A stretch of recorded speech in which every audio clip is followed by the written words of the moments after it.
आए थे वो चले गए। Okay, leadership.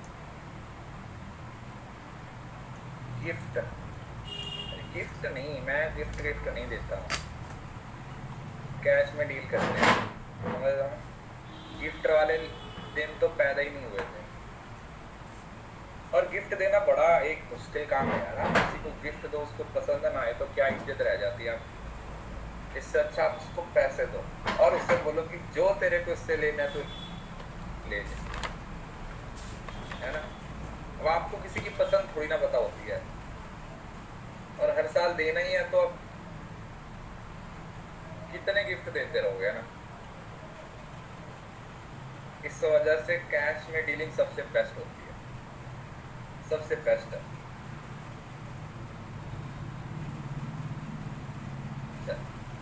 लीडरशिप, जैसे मोटिवेशन की थ्योरीज इंपॉर्टेंट है बेटा, वैसे ही जो लीडरशिप है उसकी भी थ्योरीज हैं वो उतनी ही इंपॉर्टेंट है। अगर आप लीडरशिप की बात करते हो,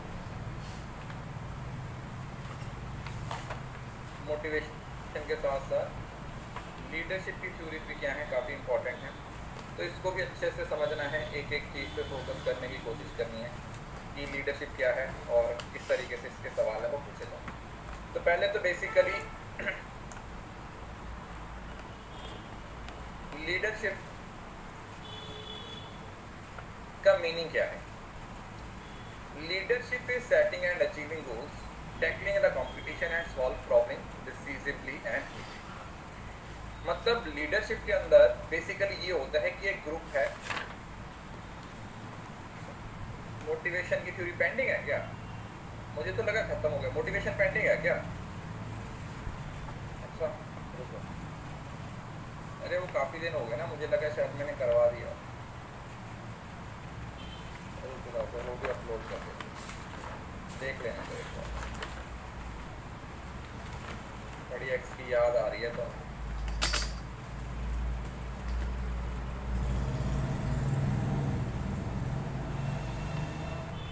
अच्छा ओके, तो छोटी छोटी सी एक एक दो थ्योरी सीखते हैं। देखो बहुत सिंपल है। जब आपने सोचा कि एक्स को एक्स क्यों बोलते हैं, आपका भी होगा, आप भी किसी के होंगे, है ना। तो एक्स को एक्स इस वजह से बोलते हैं क्योंकि एक्स को एक्सपायर बोला जाता है, वो एक्सपायर हो चुका है, इस वजह से उसको एक्स बोला जाता है। तो थ्योरी एक्स में ये माना जाता है, ये अज्यूम किया जाता है कि जो लोग हैं, प्लीज बातें कर, थ्योरी एक्स में ये माना जाता है कि जो लोग हैं ना वो कामचोर हैं। एक्स थ्योरी में मतलब दोनों अजम्पशंस हैं और एक ही बंदे ने ये दोनों अजम्पशंस दी हैं, तो ये पॉजिटिव और नेगेटिव ट्रेड्स पे डिपेंड करती है। जो थ्योरी एक्स है वो ऐसे लोग हैं जो कामचोर हैं, जो काम नहीं करना चाहते, जिनका फोकस है सिर्फ और सिर्फ क्या करना कि हमसे ऊपर कोई नहीं है, हम कोई काम नहीं करने वाले। उनके पास कोई मोटिवेशन नहीं है, कोई लाइफ का ऑब्जेक्टिव नहीं है, कोई लाइफ का एम नहीं है, वो बस चले रह रहे हैं। सुबह 5 बजे 6 बजे 7 बजे उठते हैं, नहा के धो के खाना खाते हैं, मुँह उठाते हैं, काम पे चले जाते हैं, आके सो जाते हैं, बस इतनी ही जिंदगी है। वहीं पर जो थ्योरी भाई है वो इसके ऊपर है। ये वो लोग हैं जिनका जिंदगी में कोई मकसद है, जो जिंदगी में कुछ अचीव करना चाहते हैं, जो अपनी जिंदगी में कुछ, जिनका टारगेट है कि नहीं नहीं मेरे को अपनी ज़िंदगी में ये चीज़ अचीव करनी है, मेरे को अपनी ज़िंदगी में कुछ चाहिए। तो ये बेसिक अजम्पशन है। तो अगर पॉजिटिव पॉइंट के व्यू से देखा जाए तो थ्योरी एक्स, और अगर नेगेटिव पॉइंट के व्यू से देखा जाए तो थ्योरी वाई। तो अगर सीधा हम चार्ट ही पढ़ेंगे जिससे आप इस चीज़ को ज़्यादा अच्छे से रिलेट कर पाओ। देखो theory X and theory Y क्या है। Theory X is a motivational theory which involve high supervision. अब ऑब्वियसली बात है, लोग काम चोर हैं तो उनको हाई सुपरविजन और हाई कंट्रोल की ज़रूरत होगी, क्योंकि वो खुद से कोई काम नहीं करेंगे, और इस वजह से ग्रेटर डिग्री ऑफ सेंट्रलाइजेशन चाहिए होता है। तो बीच में एक क्या होता है, कंट्रोल की ज़रूरत होगी, कि सब लोगों को एक पर्टिकुलर पॉइंट से क्या करना होता है, कंट्रोल करना होता है। ऐसे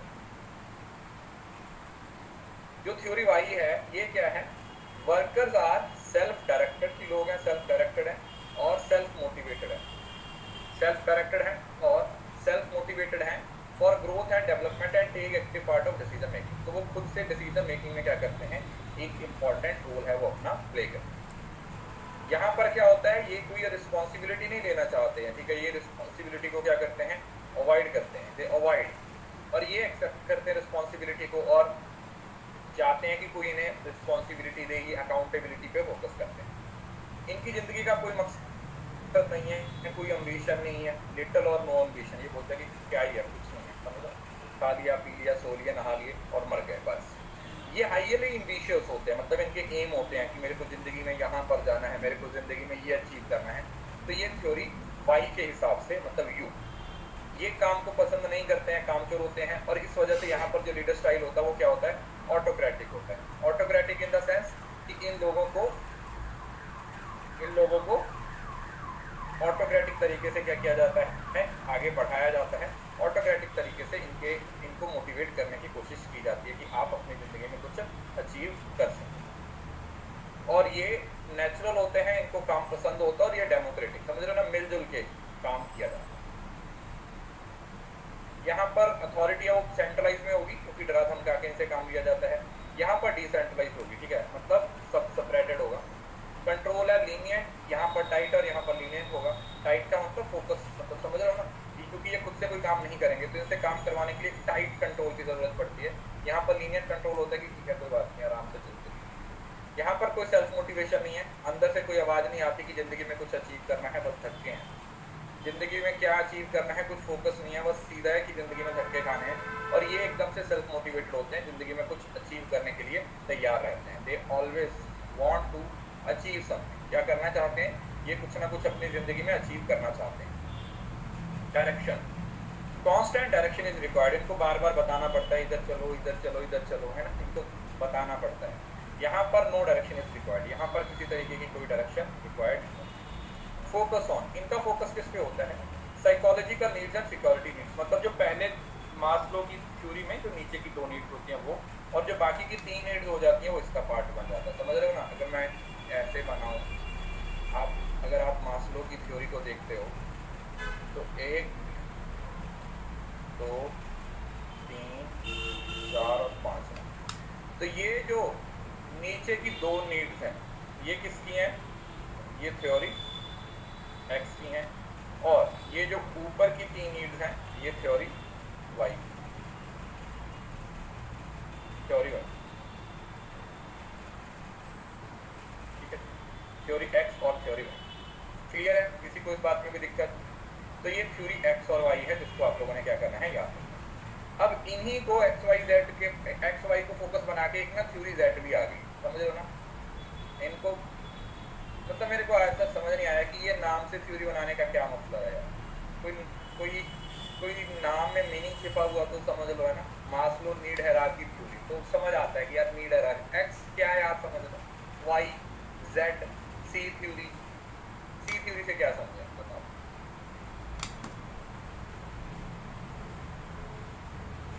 अब इन्हीं 2 थ्योरीज को फिर आगे स्टडी किया गया। तो अब यहाँ पर ना 2 तरीके के स्टाइल्स थे, एक जापानीज स्टाइल था और एक था अमेरिकन स्टाइल।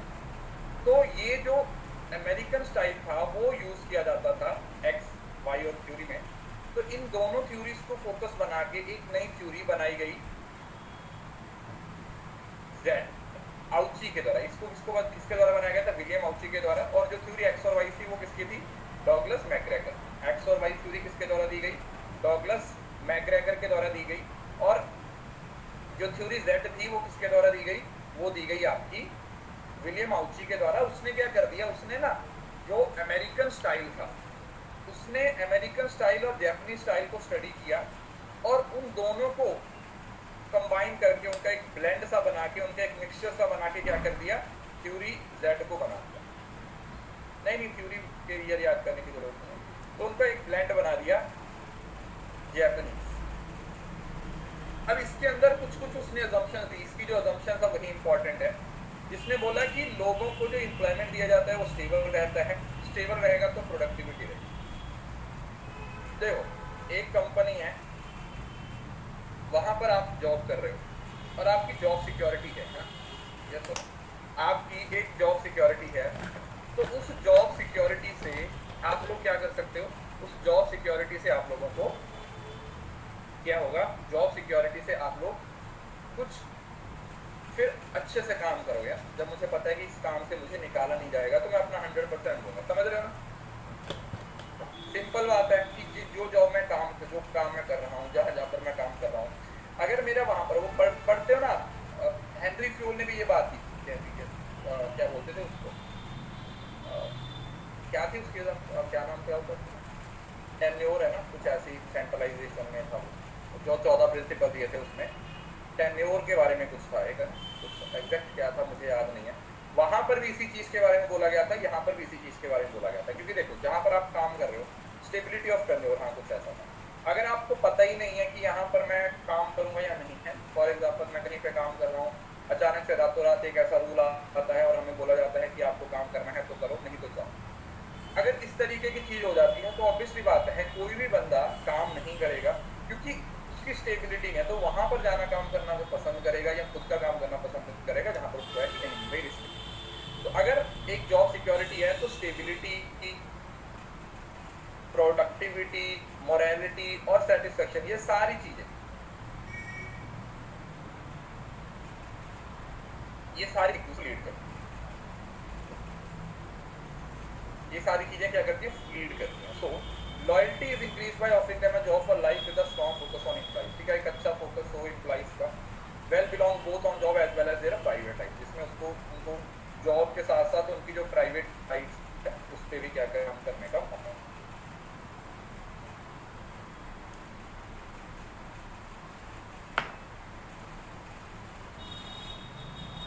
ठीक, तो ये थ्योरी Z है जो विलियम आउची के द्वारा दी गई है। अब इसकी असम्पशन है, इन थ्योरी Z है जो विलियम आउची के द्वारा दी गई है। अब इसकी असम्पशन है वही, employ want to enter partnership with the employer and colleagues. तो ये क्या बोलते हैं, क्योंकि देखो जापानीज लोग, आप लोगों ने देखा होगा जापान में जो लोगों का लाइफस्टाइल है ना वो थोड़ा अलग है ना, देखा होगा आप लोगों ने। जापान के लोगों का जो लाइफस्टाइल है वो थोड़ा अलग है, इसी वजह से वो मरते ही नहीं है। मतलब मरते इन द सेंस कि एक तो जापान में आप कोई बॉडी बिल्डर नहीं देखोगे, पहली बात तो मोस्टली आप लोग देखोगे जापान के लोग एकदम से होते हैं, ये एक सीधे सीधे से होते हैं, मतलब कोई बहुत उनका कोई तगड़े नहीं होते हैं, लेकिन उनके अंदर जान बहुत होती है, उनके अंदर जान बहुत होती है। कई बार ऐसा होता है ना कि कुछ लोग होते हैं वो दिखने में बड़े तगड़े होते हैं, बॉडी बिल्डर टाइप होते हैं, लेकिन अंदर से खोखले हो जाते हैं।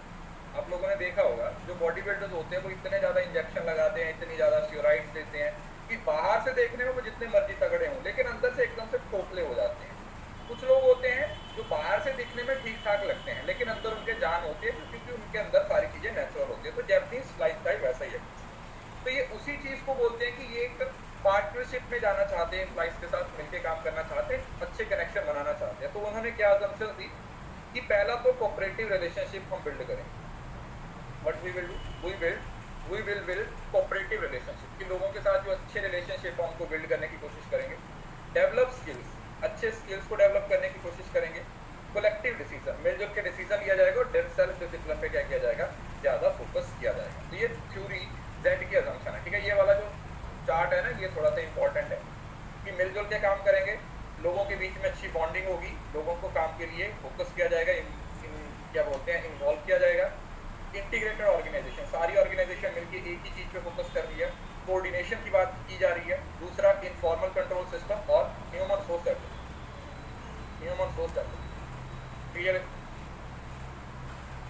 देखो मैं आपको बताता हूँ, जो भी बच्चे लेट ज्वाइन किए हैं, हर वीक में अलग अलग सेपरेट यूनिट शुरू हो रही हैं, तो आप रिकॉर्डिंग से भी कर सकते हो, लाइव भी कर सकते हो। मैं आपको ये सजेस्ट करूँगा कि 2023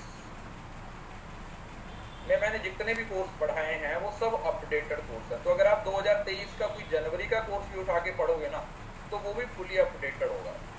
ऐसा नहीं होता कि हाँ भाई कुछ मतलब साल से शुरू हुआ, ऐसा नहीं होता।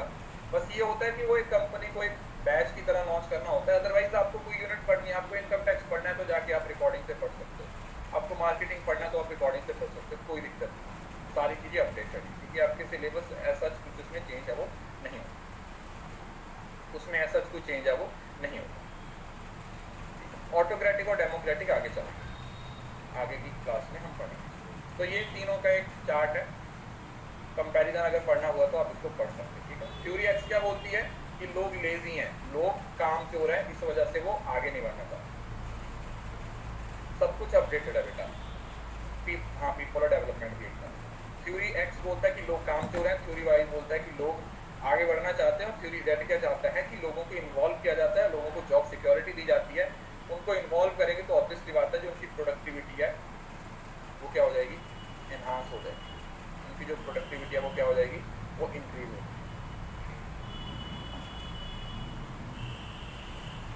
उनकी जो प्रोडक्टिविटी है वो अपने आप क्या हो जाएगी बेटा, इंक्रीज हो जाएगी, ठीक है। ऐसा मैं एंड में बता देता हूँ, अभी पढ़ लेते हैं, ठीक है, जो भी आपको कैरेट एंड स्टिक अप्रोच, ठीक है। ये कोई कुछ खास इसमें है नहीं है, सिर्फ इसको समझ लीजिए। ये वही है जो आप लोग वो पढ़ते हो ना, कौन सी थ्योरी, रीइंफोर्समेंट थ्योरी है। कैरेट एंड स्टिक अप्रोच का मतलब होता है, इसका मीनिंग ये है, ये खरगोश है जैसे, तो ये बेसिकली खरगोश को सामने रख के बनाई गई थ्योरी है कि अगर आप काम कर रहे हो ऑर्गेनाइजेशन में, तो बीएफ स्किनर ने एक रीइंफोर्समेंट का कंसेप्ट दिया था कि अगर आप ऑर्गेनाइजेशन में अच्छा काम करोगे तो आपको कैरेट मिलेगी। कैरेट मतलब क्या बोलते हैं, गाजर, मतलब गाजर का मतलब यहाँ पर क्या हुआ, रिवॉर्ड, कि अगर आप अच्छा कर रहे हो तो आपको उसका रिवॉर्ड मिलेगा, उसका आपको क्या मिलेगा, रिवॉर्ड मिलेगा। और स्टिक का मतलब हुआ डंडा, अगर आप अच्छे से काम नहीं करोगे तो आपको मार पड़ेगी। बहुत सिंपल सा कंसेप्ट है कि जिस ऑर्गेनाइजेशन में आप काम कर रहे हो तो वहां पर आप लोगों को पॉजिटिवली भी और नेगेटिवली,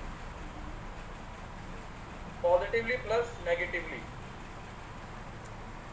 दोनों ही तरीके से क्या किया जाता है, मोटिवेट किया जाता है, रीइंफोर्स किया जाता है। अब ये जो नेगेटिव बिहेवियर है या पॉजिटिव बिहेवियर है, ये बिल्कुल वही स्कूल वाला काम है। जब कोई बच्चा बहुत अच्छा स्कूल का काम करके लेके आता, बड़ा अच्छा उनकी हैंड राइटिंग होता है, तो टीचर क्या करती है, टीचर उसको गुड दे देती है। अब ये जो गुड दी जा रही है, ये क्या कर रहा है, ये उसके जो पॉजिटिव बिहेवियर है ना, ये उसका जो पॉजिटिव बिहेवियर है ना, उसको इंक्रीज कर रहा है कि उसको बनाए रखे। वहीं पर अगर बच्चा अच्छे से नहीं करके आया तो उसको वेरी बैड लिख देगी। वेरी बैड का मतलब है कि उस नेगेटिव बिहेवियर को, उस नेगेटिव बिहेवियर को क्या करना है, रिड्यूस करना। उस नेगेटिव बिहेवियर को क्या कर देना है, रिड्यूस कर देना, ठीक है। तो ये रिवॉर्ड और पनिशमेंट की तरह ही काम करता है।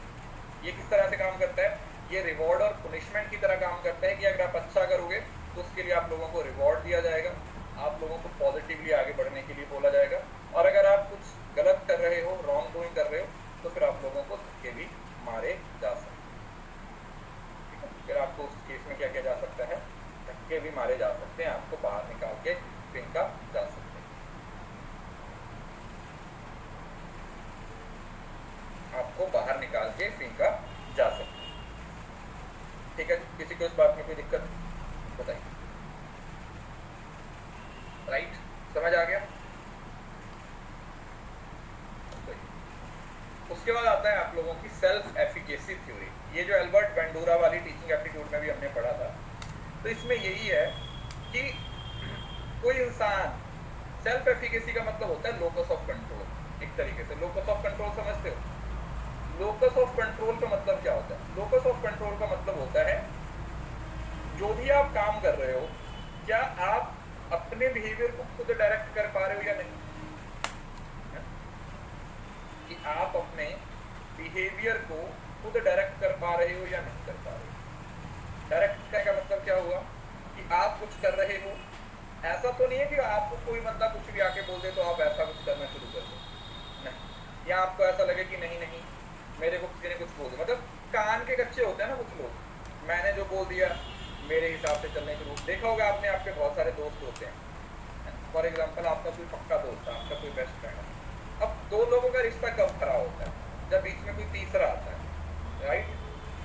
तो अब किसी तीसरे बंदे ने आके आपके दोस्त को आपके खिलाफ भड़का दिया। अब दो सिचुएशन हो सकती है। पहली सिचुएशन ये हो सकती है कि आपका दोस्त है वो आपको कॉल लगाए और आपसे पूछे कि देख भाई मेरे को कुछ चीज़ें क्लियर करनी है, ये बंदा मेरे को तेरे बारे में ये बोल रहा है, चल मिलते हैं, बैठते हैं और बात को क्लियर करते हैं। ये होता है इंटरनल लोकस ऑफ कंट्रोल, कि किसी बंदे ने आपको बोला भी है तो आप मिसअंडरस्टैंडिंग को सॉल्व करो, आप उस चीज़ को क्लियर करो। दूसरा है, अगर आपका लोकस ऑफ कंट्रोल एक्सटर्नल है तो आप उसको उससे बात करना बंद कर दोगे, आप उसको तो बोलोगे, गाली देना शुरू कर दोगे, तू मेरे पीठ पीछे क्या बोल रहा है, ये ना। तो ये दो तरीके की चीजें होती है। तो आप अपनी जिंदगी में अगर अपने बिहेवियर पे, अपनी परफॉर्मेंस पे या कुछ भी अचीव करना चाहते हो, तो आपका जो लोकस ऑफ कंट्रोल है वो क्या होना चाहिए, वो हमेशा पॉजिटिव होना चाहिए। क्या होना चाहिए, बोलो। लोकस ऑफ कंट्रोल क्या होना चाहिए, हमेशा पॉजिटिव होना चाहिए। अगर आपका लोकस ऑफ कंट्रोल पॉजिटिव है तो ही आप अपनी जिंदगी में क्या कर सकते हो, कुछ अचीव कर सकते हो। अदरवाइज बाहर के लोग आप लोगों को आके धक्का मारते रहेंगे, बाहर के लोग आपको आके क्या करते रहेंगे, सिर्फ चीजें खराब करते रहेंगे। तो इसमें, और ये आपकी लीडरशिप की थ्योरीज है, अलग अलग बंदों ने जो जो भी थ्योरीज दी है उन सारी थ्योरीज का क्या किया हुआ है यहाँ पर नाम दिया। तो ये तो लीडरशिप और मोटिवेशन का टॉपिक है। अब आता लीडर का। लीडर का मतलब क्या होता है, दूसरों को इंस्पायर करना। बेसिकली लीडरशिप है ग्रुप का कंसेप्ट होता है। जो लीडर होगा वह ग्रुप का ही होगा ना, मतलब एक रिलेशन होगा जिसमें एक लीडर होगा और एक फॉलोअर होगा, राइट और नॉट। जैसे टीचर है वो भी क्या होते हैं, टीचर भी लीडर होते हैं, असली लीडर तो टीचर ही होते हैं। नॉर्मली हम क्या बोलते हैं जी, पॉलिटिकल लीडर है, बोलते हैं ना, क्या बोलते हैं, पॉलिटिकल लीडर है। ये जो भाई पॉलिटिकल लीडर है, ये जो पॉलिटिकल लीडर है, तो ये क्या ही इन्फ्लुएंस करेगा। आपको पता ही, आप किसी XYZ पार्टी का नाम नहीं, लेकिन आप खुद ही देख रहे हो कि किसी को भी ले आओ भाई सब एक ही थाली के चट्टे बट्टे हैं, या सब किसी को भी ले आओ 19-20 का ही फर्क है, तो वो बोला जाता है। लेकिन यहाँ पर जो लीडरशिप है वो इस ऑर्गेनाइजेशन के पॉइंट ऑफ व्यू से बोला जाता है कि एक बंदा है जो फोकस कर रहा है ग्रुप की ओवरऑल डेवलपमेंट में, उनको आगे लेके जाने में एक लीडर बनाता है। तो मोटिवेशन है वो इंडिविजुअल कंसेप्ट हो सकता है, लेकिन जो लीडरशिप होता है ये हमेशा क्या होता है, ये ग्रुप कंसेप्ट होता है, क्योंकि लीडर होता है वो ग्रुप का होता है, किसी इंडिविजुअल पर्सन का नहीं होता। और हर बंदे के अंदर सिर्फ लीडरशिप, हर बंदे के अंदर लीडरशिप की क्वालिटीज नहीं होती। जैसे हर बंदा अच्छा टीचर नहीं होता, उसी तरीके से हर बंदा अच्छा लीडर भी नहीं होता। आप लोगों ने देखा होगा नॉर्मली क्लास में किसी को मॉनिटर बना दिया जाता है, कॉलेज का किसी को प्रधान बना दिया जाता है, तो वो किस बेसिस पे बनाया जाता है, वो इसी बेसिस पे बनाया जाता है कि ये लोग शायद ग्रुप को अच्छे से क्या करेंगे, लीड करेंगे, है ना। तो इसको लेके अलग अलग लोगों ने अपनी अपनी असम्पशंस भी दी हुई हैं, वो हम आगे जाके पढ़ेंगे। तो अगर आप एग्जांपल्स की बात, डेफिनेशंस की बात करते हो, so it is the ability to exert interpersonal influence by means of communication.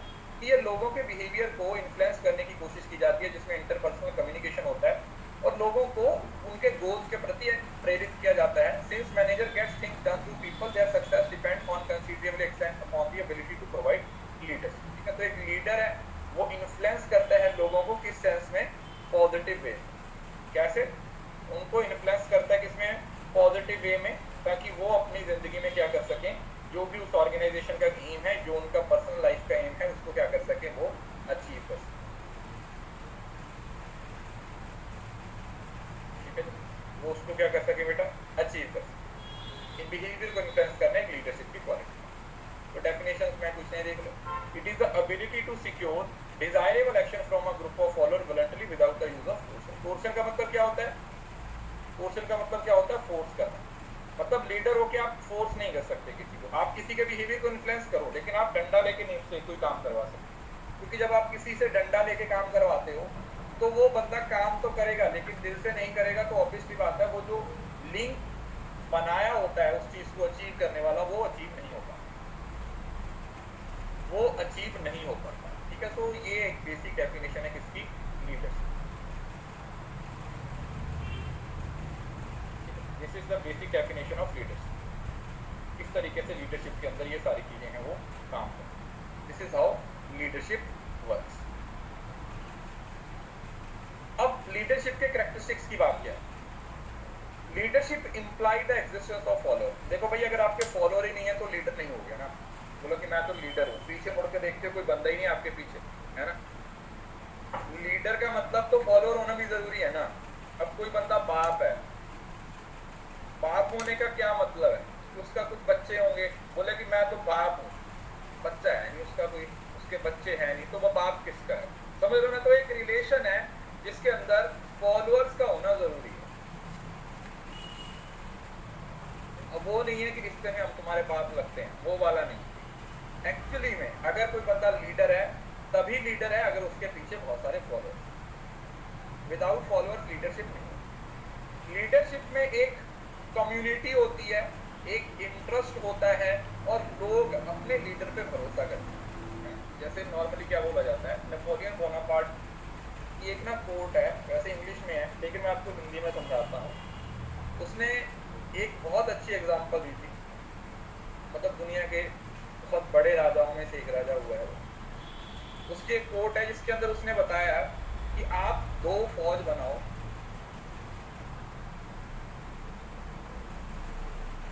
एक फौज में का जो लीडर है वो शेर को बनाओ और उस आर्मी में सारे कुत्तों को भर्ती कर दो, और दूसरी फौज बनाओ जिसका लीडर एक कुत्ते को बनाओ और फौज में सारे शेरों को भर्ती कर दो। तो कौन सी फौज जीतेगी, जिसका लीडर कुत्ता है या जिसका लीडर शेर है? जिसका लीडर शेर है। फौज उसकी चाहे कुत्तों की है, लेकिन क्योंकि वो लीडर स्ट्रॉन्ग है तो वो कुत्तों को भी शेर बना देगा, और दूसरी साइड जिसका लीडर ही कुत्ता है तो वो शेर को भी कुत्ते बना देगा। समझ रहे हो ना? तो ये है लीडरशिप की इंपॉर्टेंस, कि क्यों लीडर का होना जरूरी है। क्यों लीडर का, हम बोलते हैं ना टीम का कैप्टन, कैप्टन भी तो लीडर ही होता है भैया। कोई भी टीम होती है उसका कैप्टन क्यों बनाया जाता है? इसी वजह से बनाया जाता है जिसके अंदर वो क्वालिटीज हो। Unequal distribution of authority among leaders and group members. Unequal distribution होता है, मतलब देखो लीडरशिप में भी 2 अलग अलग तरीके की चीजें होती हैं।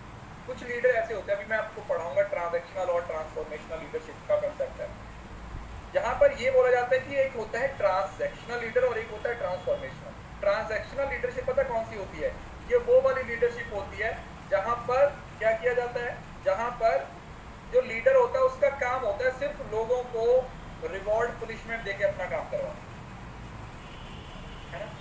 ट्रांजैक्शनल, अभी आगे पूरा टॉपिक भी आएगा, सिर्फ समझ लीजिए। ट्रांजैक्शनल का मतलब होता है वो लीडर जो सिर्फ और सिर्फ उन लोगों को क्या करते हैं, डरा धमका के, उनको क्या बोलते हैं, उनको कुछ भी बोल के रिवॉर्ड और पनिशमेंट के बेसिस पे उनसे काम करवा लेते हैं। और दूसरा होता है ट्रांसफॉर्मेशनल, जो एक लीडर और दूसरे लीडर बनाता है। जब वो सिर्फ रिवॉर्ड और पनिशमेंट तक सीमित ना रह के उन लोगों को और लीडर बनाने की कोशिश करता है, अपने जैसा बनाने की कोशिश करता है, उनके अंदर वो स्किल्स डेवलप करने की कोशिश करता है जो आगे चल के उनको हेल्प करने वाली, वो चीजें जो आगे चल के हेल्प करने वाली हैं, वो आप लोगों को ट्रांसफॉर्मेशनल लीडर में देखने को मिलेगा। किसमें? Transformational leader.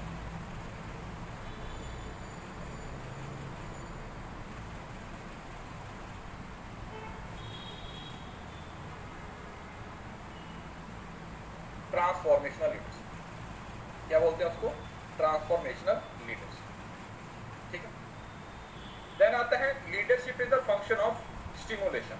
स्टिमुलेशन का मतलब वही होता है ना, लोगों के बिहेवियर को इन्फ्लुएंस करना, स्टिमुलेट करना कि आप ये काम करो। मतलब लीडर का काम है कि लोगों से कोई काम करवाना पॉजिटिव वे में है, पॉजिटिव वे में। जो सेना का सेनापति होता है वही तो उनको आगे बढ़ने में हेल्प करता है। जैसे मैं अभी वही नेपोलियन की, पता नहीं मेरे को आज क्यों बातें याद आ रही हैं, एक्चुअली रिसेंटली मैंने उसकी एक बुक पढ़ी थी उसके बारे में। तो उसमें क्या हुआ कि वो ना अपनी सेना को लेके किसी जंग की तैयारी कर रहा था, जंग लड़ने के लिए जा रहा था। तो वो दुश्मन की धरती में जैसे ही एंटर हुआ, पीछे पीछे उसकी फौज थी और आगे आगे वो था। तो अचानक से क्या हुआ, उसका घोड़ा था वो किसी चीज से डर गया और वो उसने अपने आगे की टांगे ऊपर उठा दी और वो अपने मुंह के बल जमीन पे गिर गया। अब सोचे इतना बड़ा राजा है, पीछे उसकी लाखों की फौज खड़ी हुई है। जब उन्होंने ये नज़ारा देखा तो उनको समझ नहीं आ रहा था कि हम कैसे बोले कि हमारा तो राजा ही गिर गया। तो वहां पर उसने एक बात बोली, बोला देखो ये धरती भी मुझे कितना चाहती है, मेरे आते ही मुझे इसने सीने से लगा लिया और ये चाहती है कि मैं इसको जीतूं। समझ रहे हो ना? तो लीडरशिप सिचुएशनल होती है। आप लोगों को एक्ट करना पड़ता है हमेशा एक पॉजिटिव वे में। क्यों? क्योंकि लोग आपसे वही चीज सुनना चाहते हैं जिसके अकॉर्डिंग वो एक्ट करेंगे। अगर एक लीडर अच्छा है तो वही बात आ जाती है, लीडर शेर है तो कुत्ते भी शेरों की तरह लड़ेंगे, लेकिन लीडर कुत्ता है तो शेर भी कुत्तों की तरह लड़ेंगे। ये वही कंसेप्ट है, स्टिमुलेट किया जाता है उनके बिहेवियर को एक पॉजिटिव सेंस में। पिछली बार भी मैंने आपको बताया था कि दो फौजी रह गए थे ना, जिसमें से एक पॉजिटिव था और एक नेगेटिव था। जो नेगेटिव था वो बोलता था कि हमें चारों तरफ से फौज ने घेर लिया है, दूसरा बोल रहा था कि अच्छा हुआ है अब तो हमें ढूंढना ही नहीं पड़ेगा कि किसको गोली चलानी है, चारों तरफ हमारे दुश्मन है तो जिस तरफ भी गोली चलाएंगे हमारे दुश्मन को ही लगेगी जाके। समझ रहे हो ना? तो ये छोटी छोटी चीजें हैं जो एक लीडर को लीडर बनाती। अब दुनिया में बहुत तरह के लीडरशिप स्टाइल और पैटर्न हैं, ये आगे बताऊंगा। सिर्फ इतना समझ लीजिए कि कोई लीडर होता है वो ऑटोक्रेटिक होता है, जबरदस्ती दूसरों से काम करवाने की कोशिश करता है। कुछ लीडर होते हैं वो डेमोक्रेटिक होते हैं, मिलजुल के काम करते हैं। एक पैटर्नलिस्टिक लीडरशिप स्टाइल होता है जिसके अंदर एक लीडर होता है वो अपने फॉलोअर को अपने बच्चों की तरह ट्रीट करता है। मतलब समझ रहे हो ना, जो पेरेंट्स का रिलेशन होता है ना अपने बच्चों के साथ, मेंटरिंग का, तो वो तो उस चीज पे फोकस किया जाता है। तो ये छोटी छोटी चीजें हैं जिसपे हम ये देखा जाता है कि जो लीडरशिप है वो कैसे काम करती है, how it actually works. A leader ensure absolute justice, ठीक है, जस्टिस इंश्योर करेगा। प्रोसेस ऑफ इन्फ्लुएंस, ये मैंने आपको पहले बता दिया है। नहीं, ट्रांजैक्शनल और ऑटोक्रेटिक अलग अलग है, ये आगे मैं बताऊंगा, इनकी अभी टाइप्स पढ़ेंगे। प्रोसेस ऑफ इन्फ्लुएंस अल्टीमेटली वही चीज आ गया कि आप किसी के बिहेवियर को क्या करने की कोशिश कर रहे हो, इन्फ्लुएंस करने की कोशिश कर रहे हो। जरूरी नहीं होता कि लीडर का मतलब है कोई आर्मी का लीडर हो, कोई कुछ भी, इवन के एक होता है सिचुएशनल लीडरशिप, आगे का एग्जांपल भी आएगी। कई बार आप लोगों को सिचुएशनल लीडर भी बनना पड़ जाता है। कैसे? जैसे फॉर एग्जांपल किसी जगह पर एक जो रास्ता बना हुआ है तो वहां पर बहुत ज्यादा भीड़ हो गई है, मतलब क्योंकि कोई ट्रैफिक पुलिस वाला नहीं है, लाइट्स भी नहीं है, तो लोग एक दूसरे के बीच टक्कर मार मार के आगे जा रहे हैं। तो आप अचानक से क्या करते हो, आप वहां पे जाते हो और उस ट्रैफिक को क्या करते हो, कंट्रोल करते हो। उस ट्रैफिक को जाके क्या करते हो, कंट्रोल करते हो, सिचुएशन संभालते हो। तो वो भी क्या है, सिचुएशनल लीडर होता है। लीडर का मतलब वो बंदा जो इनिशिएट लेगा, जो इनिशिएटिव लेगा चीजों को सही करने का, right. Must be exemplary. Exemplary का मतलब क्या हुआ, देखो इसकी हजारों एग्जाम्पल आप लोगों को देखने को मिल जाएंगे। जैसे मैं बीइंग अ टीचर भी मैंने आप लोगों को ये चीज बहुत बार बताई है कि जैसे मैं यहाँ पर अपने आप को रख के चलता हूँ कि टीचर का भी काम क्या है, लीडर। मतलब लीडर का मतलब जो लीड कर रहा है, एक ग्रुप को लीड कर रहा है। जैसे अभी मेरी क्लास में अगर 2000 बच्चे 2500 बच्चे आते हैं तो आपको मैं लीड कर रहा हूँ एक पॉजिटिव डायरेक्शन में, एक ऐसी डायरेक्शन में जहाँ पर आप अपनी जिंदगी में क्या करना चाहते हो, you want to achieve something. आपका एक एम है, आपका एक मिशन है, आपका एक विजन है, आप उसको अचीव करना चाहते हो। तो अब यहाँ पर जेआरएफ तक लेके जाने की जो जर्नी है वो आसान तो नहीं है, या एक दिन की जर्नी तो नहीं है, एक लंबी जर्नी है। जब पिछले 2-3 महीने से पढ़ रहे हैं, अभी 1-2 महीने और पढ़ेंगे। तो इस पूरी जर्नी के दौरान, इस पूरी जर्नी के दौरान मैं क्या करता हूँ और मैं क्या बोलता हूँ, इन दोनों में से आप किस चीज से ज्यादा इन्फ्लुएंस हो?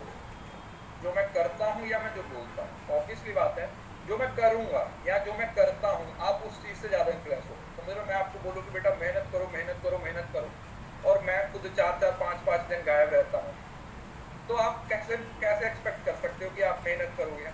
अगर मैं 12 घंटे की क्लास लूँ और कुछ ना बोलूँ आप लोगों को कि मेहनत करने के लिए, है ना, तो आप 12 घंटे की क्लास से आप खुद ही इन्फ्लुएंस हो जाओगे। यार अगर हमारा टीचर 12 घंटे मेहनत कर सकता है, अगर हमारा टीचर 12 घंटे में पढ़ा सकता है, तो हमें भी एफर्ट करने चाहिए। समझ रहे हो ना? तो एग्जाम्पलरी का मतलब यही होता है कि जो आपके एक्शंस है ना, वो ऐसे होने चाहिए कि आपको बोलना ना पड़े, बच्चे आपके एक्शन से ही इंस्पायर्ड, है ना। एफर्ट्स हो जिससे बच्चों को क्या मिले, इंस्पिरेशन। यस, तो ये की फीचर वही है जो मैंने आपको बता दिया। ग्रुप का प्रोसेस होता है, एक्सिस्टेंस ऑफ फॉलोअर होना चाहिए, आपके कोई पर्सनल क्वालिटी है, इंटरेक्शनल प्रोसेस होते हैं, इंटरनेशनल नहीं है, इंटरेक्शनल है, क्योंकि यहाँ पर क्या होता है, इंटरेक्शन होती है, ठीक है, आपकी और मेरी। इन्फ्लुएंस किया जाता है, स्टिमुलेट किया जाता है किसी के बिहेवियर को। Ensure absolute justice. जस्टिस का मतलब समझ रहे हो ना, प्रॉपर, कि भाई जैसे कोई टीम है, किसी के साथ धक्का भी नहीं होना चाहिए ना, किसी के साथ कुछ गलत हो रहा है तो ये पूरा ऑब्जेक्टिव होना चाहिए और इम्पार्शियल होना चाहिए। ऐसा नहीं कि आप लीडर होकर पार्शियलिटी करो किसी के साथ। और कॉन्टिन्यूस प्रोसेस है, no single best style of leadership. जैसे मैनेजमेंट के बहुत सारे स्टाइल है, पढ़ा ना आपने, मैनेजमेंट में ऑटोक्रेटिक ऑटोक्रेटिक है, डेमोक्रेटिक है, लेज़र है, उसी तरीके से लीडरशिप के भी बहुत सारे स्टाइल हैं। तो अब एक ही स्टाइल हर जगह पे एप्लीकेबल नहीं हो पाता, कभी आप लोगों को एक स्टाइल, वन स्टाइल की इंपॉर्टेंस आपको देखने को मिलती है, कभी आप लोग दूसरा स्टाइल यूज कर सकते हो। You can use as many styles you want. आपको जितने स्टाइल्स की जरूरत है आप ऐसा स्टाइल यूज कर सकते हो according to situation, according to your needs, according to situation, according to your needs. ठीक है, तो ये उसके बारे में बात है। ऑब्जेक्टिव क्या है, लीडर की जरूरत क्यों पड़ती है? पहला तो वही है कि अगर एक जगह कोच नहीं होगा या आपका कोई कैप्टन नहीं होगा तो फिर टीम को, समझ रहे हो ना, तो ये लीडरशिप भी वही गोंद की तरह है जो सारी टीम को पकड़ के रखती है। लीडर ही अच्छा होगा तो सारे जुड़ के रहेंगे, लीडर अच्छा होगा तो सारे लोग जुड़ के रहेंगे। अब इसके अंदर आप एग्जाम्पल वो भी कोट कर सकते हो, चक द इंडिया वो मूवी। चक द इंडिया मूवी एक बहुत ही अच्छी एग्जाम्पल है ग्रुप की वर्किंग क्या होती है, ग्रुप कैसे फॉर्म होते हैं, ग्रुप गोल कैसे अचीव करता है। तो ये उसकी बेस्ट एग्जांपल है चक द इंडिया। अगर आपने मूवी देखी है बहुत अच्छी बात है, अगर नहीं देखी है तो आपको देखनी चाहिए। मैं बहुत कम मूवीज रिकमेंड करता हूँ आप लोगों को, लेकिन अगर किसी मूवी में कुछ सीखने के लिए है तो वो जरूर से आप टाइम निकालना चाहिए। तो अगर आपने देखी है बहुत अच्छी बात है, जिसने नहीं देखी है वो जरूर से देखो, क्योंकि आगे आपको एक टॉपिक आएगा, वो ट्रांसफॉर्मिंग एंड जॉर्निंग ग्रुप की वर्किंग होगा। नीडफुल डायरेक्शन, क्योंकि लोग आपकी तरफ देखते हैं कि आप उनको डायरेक्शन देते हैं। दूसरा, आपके बिहेवियर को जस्टिफाई करना, इनोवेटिव क्रिएटिव आइडियाज को लेकर। दूसरा, make the perspective vision and mission, दूसरे आपका विजन क्या है, आपका मिशन क्या है उसके लिए। Parameters on the basis of ethical values, then आता loyalty and devotional behaviour and attitude. ठीक है, तो ये सब चीजें क्या हैं, all these things are objectives of leadership. ये लीडरशिप के जो ऑब्जेक्टिव्स हैं ये उसके बारे में बात की जाए। ट्रुथ, प्योरिटी, पोलाइटनेस, जो बेसिक क्वालिटीज होती हैं। Needful direction, proper direction provide करना, common interest of a group और प्रोवाइड सम लीडिंग गाइडेंस। ठीक है, तो ये सिंपल था। अब लीडरशिप की इंपॉर्टेंस क्या है? ठीक है, इसको पढ़ोगे तो वही चीज है, अल्टीमेटली लीडरशिप की इंपॉर्टेंस क्या है? इंपॉर्टेंस बेटा वही है कि अगर एक लीडर होगा तभी एक टीम है, तभी फॉलोअर हम अपने ऑब्जेक्टिव्स को अचीव कर पाएंगे। अगर एक लीडर नहीं होगा या अच्छा लीडर नहीं होगा तो टीम कभी भी अपने ऑब्जेक्टिव्स को अचीव नहीं कर पाएगी। जैसे कई बार अपने लोगों ने देखा होगा कि एक जैसे एक सपोज करो टीम है ना, एक टीम है, तो उस टीम का एक कैप्टन है। वो कैप्टन सिर्फ अपने बारे में सोच रहा है, टीम के बारे में नहीं सोच रहा। तो आपको लगता है कि कभी वो अपने टीम के ऑब्जेक्टिव्स को अचीव कर पाएंगे, वो अपनी टीम को जिता पाएगा? वो कभी भी अपनी टीम को नहीं जिता पाएगा। क्यों? क्योंकि उसका जो विजन है वही एकदम से गलत है। क्योंकि टीम का मतलब होता है टीम को पहले रखा जाता है। मैनेजमेंट के स्टाइल में भी वही बोला जाता है कि जो पर्सनल जो भी आपके गेन्स है ना वो बाद में आते हैं, पहले ऑर्गेनाइजेशन के गेन्स आते हैं। पहले किसके गेन्स आते हैं? ऑर्गेनाइजेशन के गेन्स। अब आता है लीडरशिप स्टाइल। अब मैंने आपको वही बताया कि लीडरशिप के स्टाइल्स हैं। क्या है? लीडरशिप के स्टाइल्स हैं और डिपेंड करता है कि ऐसी सिचुएशन है उस तरीके से हम क्या करते हैं, हम स्टाइल को कंसीडर करते हैं। फॉर एग्जांपल, मैनेजर डिसीजन लेता है और अनाउंस कर देता है। ये ना एक्चुअली 8 अलग अलग हैं, ये ना इसको भी छोड़ दो, ये आगे आएगा, इस पे मैं स्टार लगा रहा हूँ। ये ना 8 तरीके का स्टाइल है, कॉन्टिनम है, तो ये आगे पढ़ाऊंगा। ठीक है, क्योंकि ये मॉडल के अंदर आएगा भी, ऐसे फोटो से समझ आएगा आपको। इसको भी छोड़ दो, मैं आगे इसको बताऊंगा। हम यहाँ से समझने की कोशिश करते हैं कि लीडरशिप किस तरीके का हो सकता है। What are the different styles of leadership. ये लीडरशिप के स्टाइल्स कौन कौन से होते हैं? कौन कौन से स्टाइल होते हैं? पहला होता है ऑटोक्रेटिक। ऑटोक्रेटिक समझ रहे हो ना, जो सिर्फ ऑर्डर देगा। ऑटोक्रेटिक समझ रहे हो ना, डिक्टेटर, जो सिर्फ आपको ऑर्डर देगा, आपकी कुछ सुनी नहीं जाएगी। जैसे वो छोटे बच्चों वाला हो जाता है ना, स्कूल में छोटे बच्चे होते हैं। तो ऑटोक्रेटिक का मतलब क्या होगा कि जो आप लोगों को सिर्फ ऑर्डर मारेगा और आपको वो ऑर्डर फॉलो करने पड़ेंगे। देन आ जाता है पार्टिसिपेटरी, डेमोक्रेटिक, जो आपको साथ में लेके चलेगा। मतलब जो डिसीजन मेकिंग होगा वो क्या होगा, वो म्यूचुअल होगा।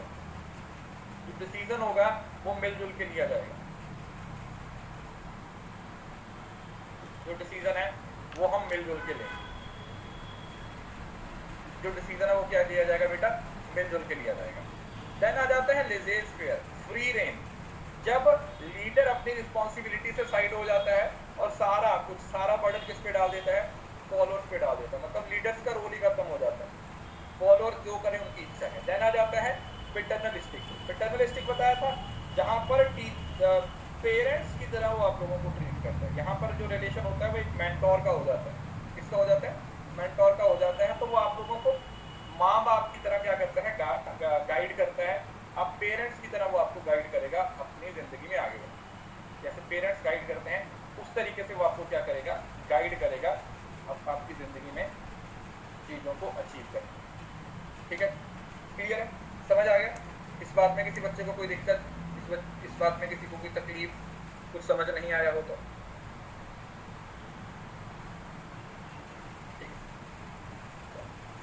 अब आता है ऑटोक्रेटिक। देखो ऑटोक्रेटिक का मतलब है यहाँ पर लीडर है और उसके नीचे फॉलोअर है, वन साइडेड रिलेशन है, उनको ऑर्डर दे रहा है, उनकी बात सुन नहीं रहा, समझ रहे हो ना, उंगलियों पे नचा रहा, समझ रहे हो ना, कठपुतली की तरह जैसे ये नचा रहा है ना, तो ये क्या है, ये आप लोगों का ऑटोक्रेटिक लीडरशिप स्टाइल है, जिसके अंदर वो बस आपको ऑर्डर दे रहा है और उसको ऑर्डर को क्या कर रहे हो, मान रहे हो, यू हैव टू। डेमोक्रेटिक का मतलब होता है टू वे रिलेशन हो गया, समझ रहे हो ना, वहां पर वन वे कम्युनिकेशन था, यहाँ पर टू वे कम्युनिकेशन हो गया, मतलब डेमोक्रेटिक में या पार्टिसिपेटिव में अब आप अपने व्यूज भी क्या कर सकते हो, एक्सप्रेस कर सकते हो, आप अपने व्यूज भी क्या कर सकते हो, एक्सप्रेस कर सकते हो, you can express your views.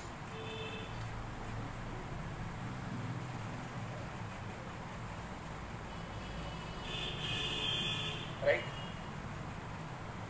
Then आ जाता है फ्री रेन। फ्री रेन में लीडर अपनी रिस्पॉन्सिबिलिटी छोड़ देता है एक तरीके से, फॉलोअर के पास सारा कंट्रोल आ जाता है। ठीक है, किसके पास कंट्रोल आ जाता है, फॉलोअर्स के पास कंट्रोल आ जाता है, जो भी करेंगे वो फॉलोअर्स कर रहे हैं,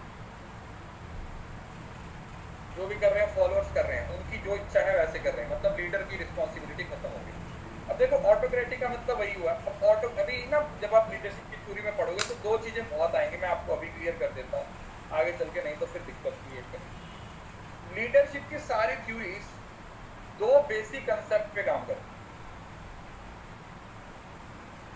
हर थ्योरी में दो कंसेप्ट आपको देखने को मिलेंगे, एक टास्क और दूसरा रिलेशनशिप, बस इन दोनों चीजों को फोकस करके इन्होंने थ्योरीज बना रखी, task and relationship, task and relationship, task and relationship. Clear? इसका मतलब टास्क का मतलब जब काम करवाना हो, जब काम करवाना हो, तो काम करवाना है तो रिलेशनशिप पे ध्यान नहीं दिया जाएगा।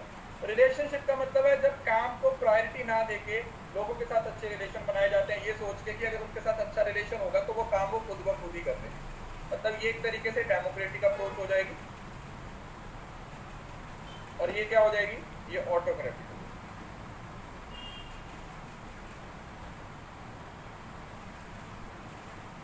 वो डेमोक्रेटिक हो जाएगी और ऑटोक्रेटिक अप्रोच है, तो दोनों में फर्क है, एक साइड पे ऑटोक्रेटिक हो जाएगी और दूसरी साइड पे डेमोक्रेटिक अप्रोच। क्लियर है? नहीं, कम्युनिकेशन करेंगे आपस में, बिल्कुल करेंगे। तो ये ऑटोक्रेटिक का मतलब क्या हुआ, is one centralised authority of himself, जिसमें पूरे का पूरा कंट्रोल किसके पास है, मेन लीडर के पास है, वो जो करना है वही करेगा, उसके अलावा कोई नहीं कर सकता, और वो does not delegate the authority to subordinate, वो अपने सबऑर्डिनेट्स को अथॉरिटी डेलीगेट नहीं करेगा, वो सारा कंट्रोल, वो सारी पावर किसके पास रखना चाहता है, वो अपने पास सारी पावर रखना चाहता है। डिक्टेटर, वो डिक्टेटर है, उसको जबरदस्ती अपना काम करवाना, तो वो पूरी प्लानिंग भी खुद ही करेगा, सबऑर्डिनेट को एग्जीक्यूट करने के लिए भी खुद ही बुलाएगा, तो जो भी कंट्रोल है वो सारे का सारा कंट्रोल किसके पास होता है, लीडर के पास। तो वो डरा धमका के भी क्या कर सकता है, काम करवा। तो strong focus on command by leader, clear separation between leader and team member, तो टीम मेंबर को अलग रखा जाता है, लीडर को अलग रखा जाता है। Work stand to be highly structured and very rigid, समझ रहे हो ना, क्योंकि ऊपर से ऑर्डर आ रहा है, तो वो ब्यूरोक्रेसी में होता है ना जैसे, तो वैसा है कि बस ऊपर से जो ऑर्डर आ गया भैया उस ऑर्डर को आपको क्या करना पड़ेगा, फॉलो करना ही पड़ेगा। अगर आप उस ऑर्डर को फॉलो नहीं करते हो तो फिर आपको साइड लाइन कर दिया जाएगा, बोला कि चलो भाई साइड दो, हमें आपसे कुछ नहीं लेना। वन वे कम्युनिकेशन की बात,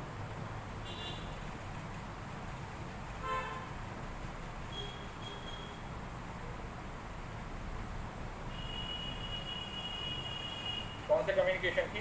वन वे कम्युनिकेशन की बात की जाए। क्लियर है? तो ये हो गया ऑटोक्रेटिक। ऑटोक्रेटिक लीडर है, उसकी कुछ अजम्पशन है, मतलब जब वो ऑटोक्रेटिक स्टाइल को यूज करता है तो उसके दिमाग में क्या होता है, उसके अंदर ये होता है कि जो लोग हैं ना वो एक्स थ्योरी वाले लोग हैं। कौन सी थ्योरी के वो लोग हैं? X theory. और एक्स थ्योरी आप लोगों को पता है क्या बोलती है? एक्स थ्योरी यही बोलती है कि लोग काम को क्या करते हैं? डिसलाइक करते हैं।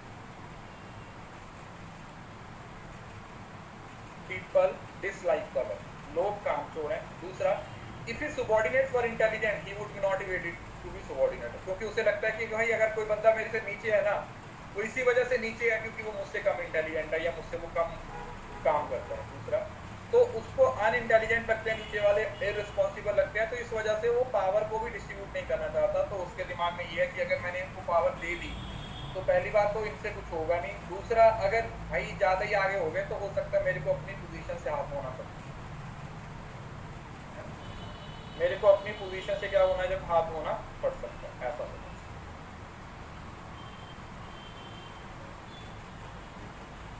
तो इसके अंदर भी कुछ आगे टाइप्स होती है, ठीक है, ये टाइप्स उतनी इंपॉर्टेंट नहीं है, ठीक है, यू कैन स्किप इट।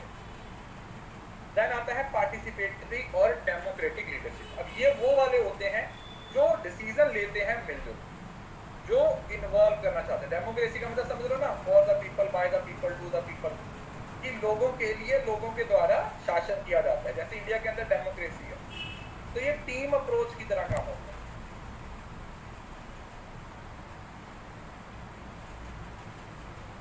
ये कैसे काम होता है? यहाँ पर काम किया जाता है टीम के बेसिस,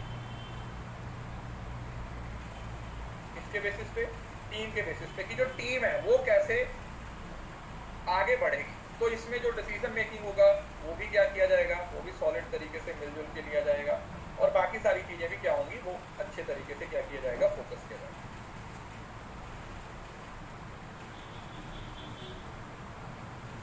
लीडर और फॉलोअर के बीच में प्रॉपर डिस्कशन होता है, पार्टिसिपेशन होता है, और लोगों की जरूरतों और जो नीड्स होती हैं, वांट्स होती हैं, उनको क्या किया जाता है, सेटिस्फाई किया जाता है।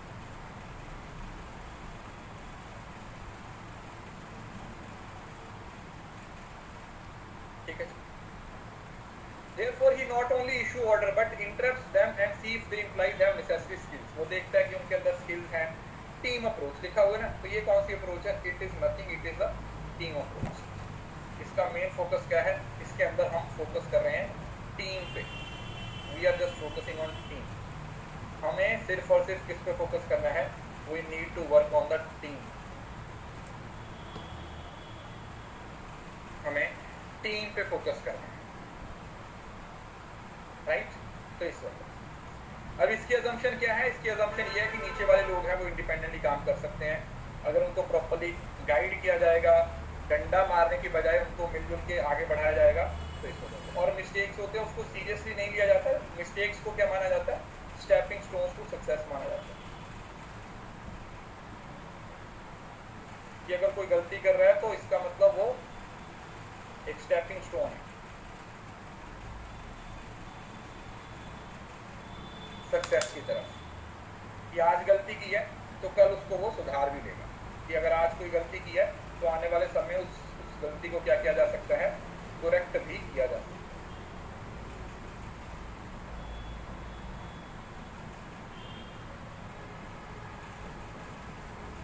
ठीक है जी। We can learn from mistakes.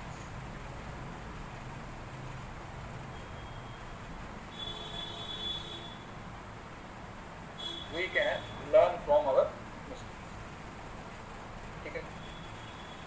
अब ऑटोक्रेटिक और डेमोक्रेटिक के अंदर डिफरेंस अगर आप देखोगे वही है।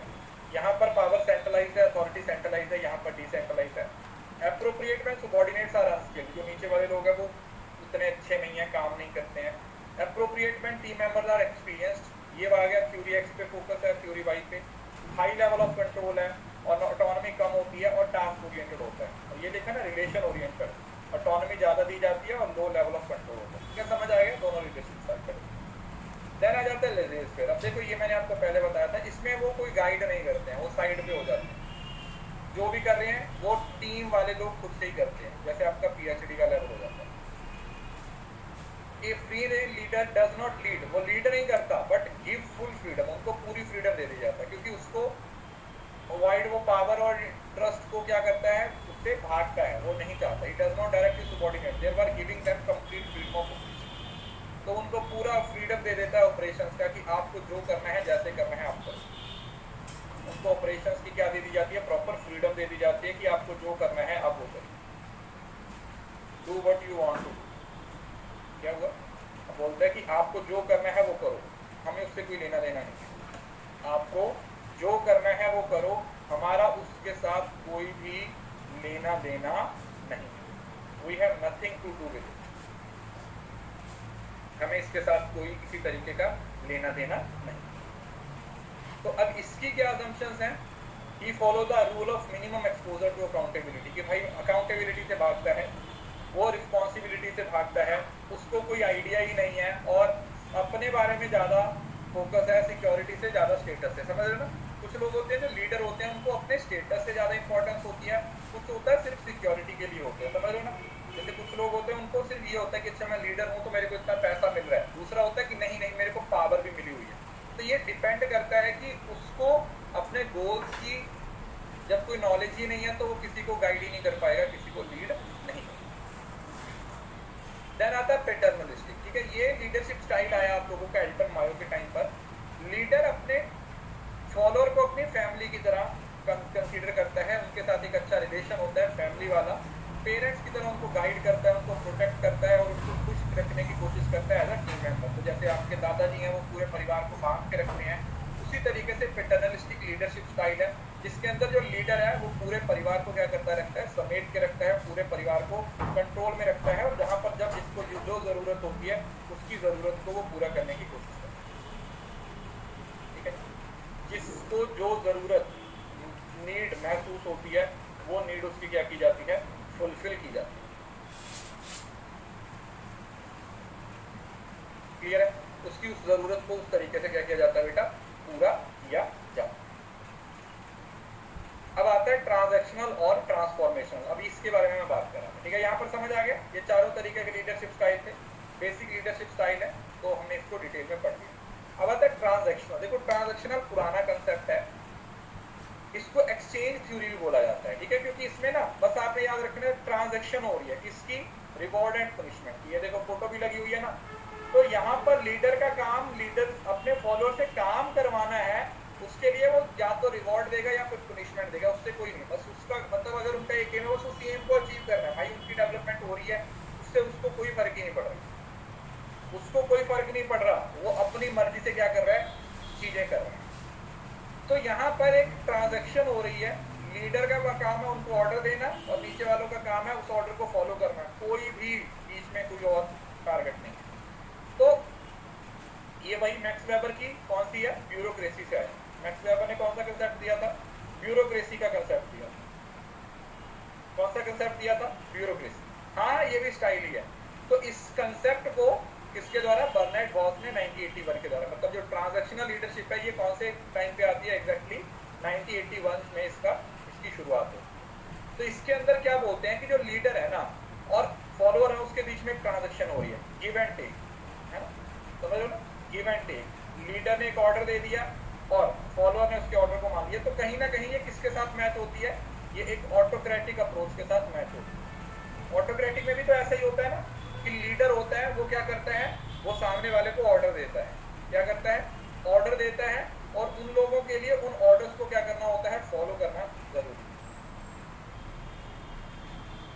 उन ऑर्डर्स को फॉलो करना क्या होता है बेटा, जरूरी है। एक लीडर के लिए वो सारे ऑर्डर्स को फॉलो करना क्या होता है, बहुत ज्यादा जरूरी। समझ आ गया? फिर इसके ऑपोजिट नई थ्योरी आती है, कौन सी, ट्रांसफॉर्मेशनल। अब ये ट्रांसफॉर्मेशनल लीडरशिप क्या होती है, जहां पर लीडर सिर्फ काम नहीं करवाता, उनको अपना लीडर आगे लीडर बनाता है, समझ रहे हो ना? यस और नो? मतलब उसका फोकस सिर्फ ये नहीं है कि आप सिर्फ मेरे लिए काम कर रहे हो तो बस इस काम पे फोकस करो, उनके अंदर की क्वालिटीज को डेवलप करने की कोशिश करता है। ये सोचता है कि उनको और ट्रांसफॉर्म कैसे किया जा सकता है, उनको फ्यूचर के लीडर कैसे, कि कल को अगर मेरी जगह पर कोई इसमें से बंदा है तो क्या मैं उस बंदे को लेके आ सकता हूँ कि जो मेरी जगह पर कल किसी ग्रुप को लीड करेगा। तो वही चीज, तो यहाँ पर एम्प्लॉय को रिवॉर्ड और पनिशमेंट पे फोकस किया जाता है मोटिवेट करने के लिए। यहाँ पर लीडर चरिश्मा और इंथियाज़म, मतलब अपनी अपनी अपनी एबिलिटी के वजह से, अपने स्किल्स की वजह से, अपनी पर्सनैलिटी की वजह से, अपने चार्म की वजह से क्या करता है, लीड करता है। तो लीडर का एक सिंपल रिलेशन है फॉलोअर्स के साथ। यहाँ पर वो रिलेशनशिप पे, आइडियल्स पे, मॉरल्स पे, नीड्स पे, समझ रहे हो ना, उनको कनेक्टेड फील करवाता है।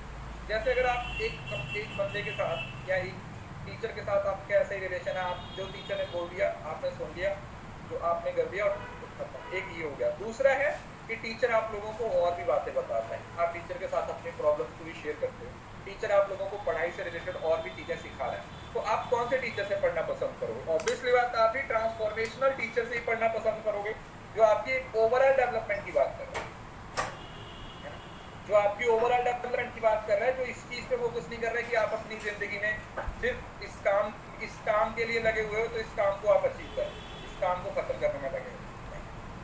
तो ये एक रिएक्टिव स्टाइल होता है, ठीक है, आप रिएक्ट करते हैं, मतलब पास्ट में जो चीजें, और ये प्रोएक्टिव है, पहले से ही आप अपने माइंडसेट को बना लेते हैं कि आने वाले समय में आप क्या करने वाले हो और क्या, आने वाले समय में आप क्या करने वाले हो और क्या। यहाँ पर मेन फोकस किस पे होता है? प्लानिंग और एग्जीक्यूशन। यहाँ पर इनोवेशन, नई नई चीजें, developing in existing organisational culture, जो आपका एग्जिस्टिंग ऑर्गेनाइजेशनल कल्चर है उस पर फोकस कर रहे हो, और यहाँ पर जो ऑर्गेनाइजेशनल कल्चर है तो उसको चेंज करने की बात कर रहे हो। यहाँ पर ब्यूरोक्रेसी की बात की जाती है, यहाँ पर करिश्मेटिक की बात की जाती है, यहाँ पर एक ही लीडर होता है, यहाँ पर एक से ज्यादा लीडर होते हैं। मोटिवेशन के लिए आप उनको क्या करते हो, अपने पैर को पहले रखते हो और दूसरे लोगों को बाद में रखते हो। यहाँ पर followed by setting group interest, यहाँ पर बंदा अपने इंटरेस्ट को पहले रख रहा है, यहाँ पर वो ग्रुप के इंटरेस्ट को पहले रख रहा है। यहाँ पर सेटल्ड इन्वायरमेंट है, टर्बुलेंट इन्वायरमेंट, टर्बुलेंट समझ रहे हो ना, जब ओवरऑल डेवलपमेंट की बात होगी तो चीजें बहुत ज्यादा चेंज होगी। टर्बुलेंट समझते हो ना, न्यूज अगर आप प्लेन में बैठे हो तो प्लेन में टर्बुलेंट आ जाता है, एकदम से ऐसे ऐसे हो जाता है, तो डायनामिक्स है। करिश्मा मतलब बेटा एक चार्म, आपके चेहरे की खूबसूरती, मतलब लोग आपकी तरफ आकर्षित होते हैं, मतलब खूबसूरती की वजह से नहीं, आप अपने आप को इस तरीके से प्रेजेंट करते हो, है ना। नॉर्मली लोग ये सोचते हैं कि पर्सनैलिटी का मतलब होता है कि बस आपने भाई अपने अच्छी बॉडी सॉडी बना रखी है, अच्छे कपड़े पहन रखे हैं, वो पर्सनैलिटी है। That is not personality. Personality is not outer concept. Personality कोई बाहर का कंसेप्ट नहीं, आप कैसे दिखते हो वो पर्सनैलिटी नहीं है, आप अपने आप को कैसे प्रेजेंट कर रहे हो, that is your personality. Yes और दैट इज योर पर्सनैलिटी। अगर आप देखते हो तो डॉक्टर एपीजे अब्दुल कलाम है, अब वो कोई बॉडी बिल्डर तो नहीं थे या बहुत ज्यादा स्मार्ट भी नहीं थे, कोई एक्टर भी नहीं दिखते थे, लेकिन क्या बोलोगे कि सर उनकी पर्सनैलिटी बहुत अच्छी, बोलोगे या नहीं बोलोगे? पूरा इंडिया बोलेगा, कोई भी बच्चा नहीं या जो उनको जानता बोलेगा कि नहीं नहीं, एक्चुअली उनकी पर्सनैलिटी, तो पर्सनैलिटी वो नहीं है कि भाई उन्होंने अपने डोले शोले बना रखे हैं एकदम से मेकअप करके अपने आप को, नहीं। कोई भी लीडर हो, किसी की भी बात करो, तो मैं सिर्फ यहाँ पर ये बता रहा हूँ कि personality is not a outer concept, it is related to your knowledge, your behaviour, your etiquette, your कुछ भी बोल सकते हैं। देन आ जाता है लीडर के फंक्शन क्या है। पहला टू टेक इनिशिएटिव, लीडर है वो इनिशिएटिव लेगा, सबसे पहले क्या करेगा, इनिशिएटिव लेगा, उसको काम करवाना है वो खुद करेगा पहले, अगर वो खुद से एक्ट करेगा तभी दूसरे, मैंने वही बताया ना कि मैं क्या बोल रहा हूँ वो इतना मैटर नहीं करता, लेकिन जो मैं कर रहा हूँ वो ज्यादा मैटर करता है। मैं आपको बोलूं बेटा मेहनत करो, आप मेहनत नहीं करोगे, लेकिन अगर मैं आपको मेहनत करके दिखाऊं, अगर मैं आप लोगों को मेहनत करके दिखाऊं तो आप लोग अपने आप क्या करोगे, मेहनत करोगे, यू विल वर्क, सिंपल। करोगे या नहीं करोगे? तो ऐसा कि हाँ भाई करो, तभी करोगे अगर मैं आप लोगों को मेहनत करके दिखाऊं। ही गाइड, ही आइडेंटिफाई ग्रुप गोल्स, वो ग्रुप के गोल्स को आइडेंटिफाई करेगा। ही रिप्रेजेंट द ऑर्गेनाइजेशन, ठीक है, वो अपनी ऑर्गेनाइजेशन को रिप्रेजेंट करेगा। ही एक्ट एज आर्बिट्रेटर, कोई सिचुएशन ऐसी हो जाती है, कंफ्लिक्ट की हो जाती है, तो उसको ही assign reason for his action, वो अगर वो एक्शन कर रहा है ना तो उसका रीजन भी देगा कि मैंने ये किया है तो क्यों किया है। गाइड करेगा, इंटरप्ट करेगा, सॉरी इंटरप्रेट करेगा जो भी सिचुएशन होगी, ठीक है। ये तो ये बेसिक पॉइंट्स है। इन टीम वर्क पे फोकस करेगा, ऑर्गेनाइजेशन को मैनेज भी करेगा, ठीक है। He will manage the organisation, उस ऑर्गेनाइजेशन को मैनेज करने की कोशिश करेगा। अब टाइप्स ऑफ लीडर, अब देखो ये वही आता है। चरिस्मेटिक लीडर कौन से होते हैं? ये वो लीडर होते हैं जो चाहे पोजीशन की वजह से लीडर नहीं होते, उनकी पर्सनालिटी लीडर्स की होती है। देखो मैं बता रहा था ना, नेपोलियन की बात कर रहा था, नेल्सन मंडेला, तो ये वो लोग हैं जो नेचुरली लीडर हैं। ये कोई किसी कंपनी को लीड नहीं कर रहे हैं। अब नेल्सन मंडेला हो, अब वो कोई कंपनी को लीड थोड़ी कर रहा था, तो ये इनकी पर्सनैलिटी ऐसी है, इन्होंने काम ऐसे कर रखे हैं कि लोग इनको अपने अपने गाइड मानते हैं। ट्रेडिशनल लीडर वो होते हैं जो पैदा होती है, मतलब समझ रहे हो ना, कि राजा का बेटा राजा बनेगा, फिर उसके आगे बेटा होता है राजा बनता रहता है, फिर उससे आगे बेटा होता है राजा बनता रहता है। पुराने टाइम पे आप लोगों ने देखा होगा, जैसे किसी राजे की शादी हो जाती थी, है ना, तो सपोज करो उसकी बीवी को बच्चा नहीं है, तो फिर वो क्या करते हैं, फिर वो दूसरी शादी करते हैं, तीसरी शादी करते हैं, मतलब वो अपने वंश को चलाने के लिए इतनी सारी चीजें हो जाती थी, मतलब लोगों की 15-15 शादियां हो जाती थी, 20-20 शादियां हो जाती थी, और वो सारी एक साथ रहती थी। ये भी होता था, है ना। मतलब अगर आप पुरानी हिस्ट्री को पढ़ते हो ना, तो उसमें आपको ये कंसेप्ट बड़ा नॉर्मल देखने को मिलेगा कि एक राजा की 5 रानियां थी, वो पांचों मिलजुल के रहती थी। तो ये ट्रेडिशनल लीडरशिप में हो जाता है कि मैं राजा हूँ तो आगे मेरा बेटा मेरी गद्दी पे बैठेगा, फिर उससे आगे, जैसे वो अब मुगल साम्राज्य को पढ़ो, सबसे पहले कौन आया था? हिमांशु आया था। मेरे को इतना मतलब एग्जैक्टली नहीं पता, हिमांशु का बेटा शायद बाबर था, ऐसा ही था, या बाबर आया था, मतलब कुछ भी आता था, बाबर, फिर हिमांशु, फिर अकबर, फिर आगे शाहजहां, फिर औरंगजेब, ये सब मतलब इसी तरीके से, मतलब ठीक है हिस्ट्री वालों को पता होगा। मैं सिर्फ आप लोगों को एग्जाम्पल देने के लिए बता रहा हूँ, सिर्फ एग्जाम्पल देने के लिए बता रहा हूँ कि इस तरीके से ये ट्रेडिशनल लीडर होते हैं जो आगे आगे आगे चलते रहते हैं। और इसके अंदर होता है एक और चीज है, इसके अंदर एक और चीज है जो आप लोगों को पता होगी, क्या कि कोई 7 पीढ़ियों से एकदम से महान होते हैं, बीच में एक आध आ जाता है बेवकूफ, उनकी 7 पीढ़ियों का बेड़ा गर्क कर देता है।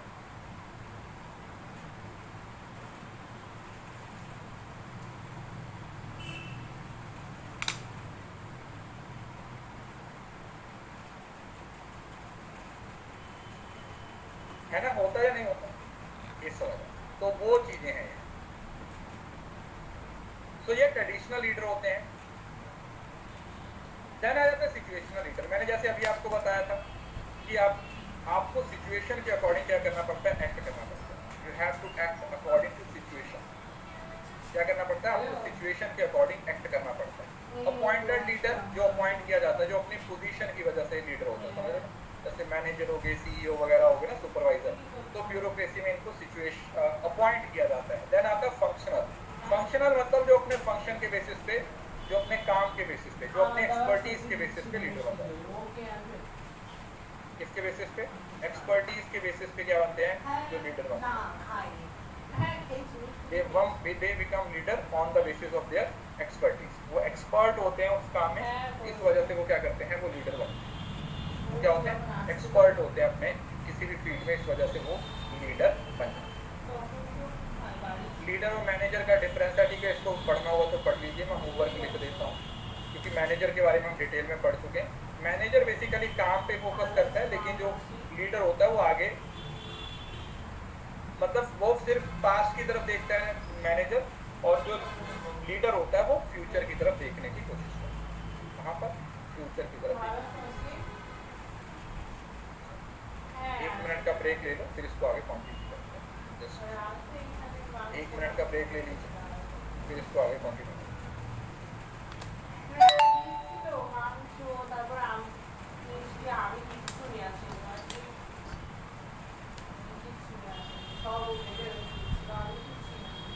मैनेजर का काम बेटा सिर्फ काम तक ही सीमित होता है।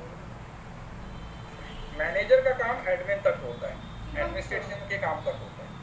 उसका फोकस सिर्फ मैनेज करने पे होता है, सिर्फ मैनेज करना होता है। लीडरशिप उससे और आगे वो लीड करेगा,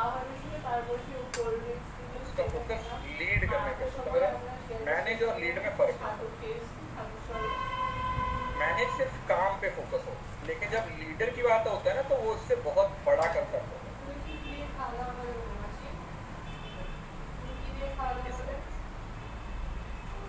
इट इज अ ब्रॉडर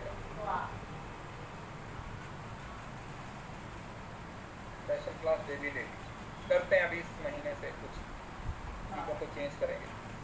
अभी PYQ मैं आप लोगों को शेयर करना शुरू करूँगा परसों से 1 तारीख से।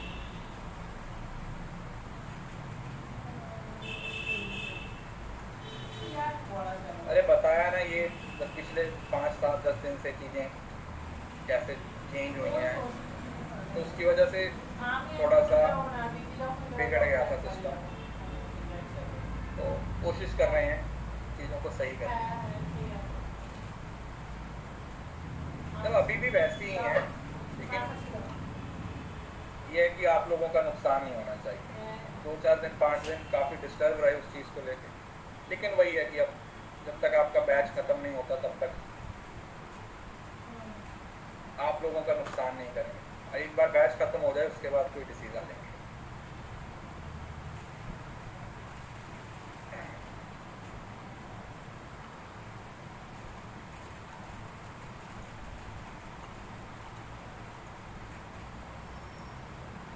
हाँ हाँ PYQ करेंगे बेटा, सब करेंगे, टेंशन क्यों ले रहे, सब करेंगे।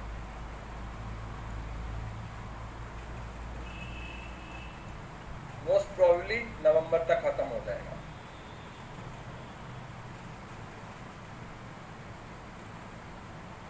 सर आप चले जाओगे, जाना तो सबको ही है एक दिन, एक एक करके सबको चले जाना। तो सर सेंटी होने की ज़रूरत नहीं है। दुनिया में आते किस लिए हैं?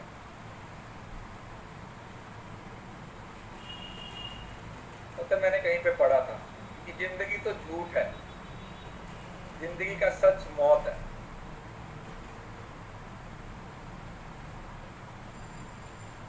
हिंदी के नोट्स मेरा कोर्स की अपडेट्स में मिल जाएंगे। जब कोर्स है ना उसकी अपडेट्स को चेक कीजिए। जो कोर्स है ना उसकी अपडेट्स, जैसे कोर्स ओपन करोगे ना तो उसकी अपडेट्स।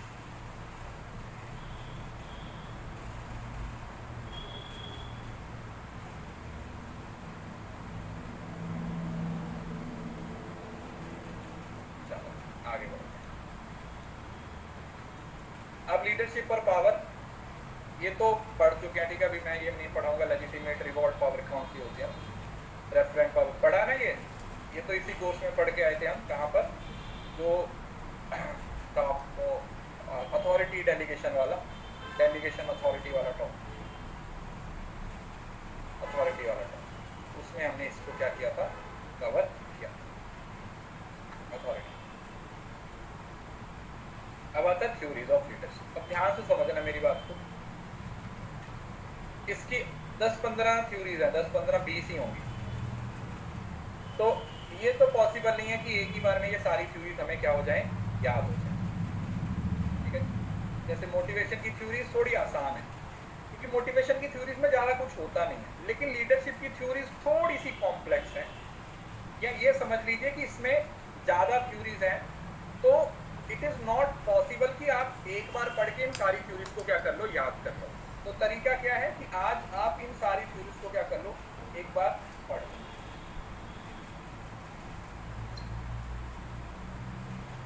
क्या कर लो, आप एक बार इन सारी थ्योरीज को क्या कर लो, रीड कर लो, गो थ्रू हो जाओ, कंसेप्ट समझ लो। और उसके बाद अगले 3-4 दिन तक हर रोज 2-3 थ्योरीज को रिवाइज करना शुरू करो। समझ लो ना, एक पूरा टॉपिक है, जैसे इतना बड़ा टॉपिक है, तो इसको ऐसे कर लो, ब्रेक्स में छोटे छोटे टुकड़ों में क्या कर लो, याद करना शुरू करो। इसको ऐसे पार्ट्स में ब्रेक कर लो और फिर उस तरीके से इसको याद करने की कोशिश करो। तो उससे आपको क्या होगी, ज्यादा हेल्प मिली। ओके जी, समझ आ गया? अरे बोलो ना, शर्मा काहे कर रहे हो?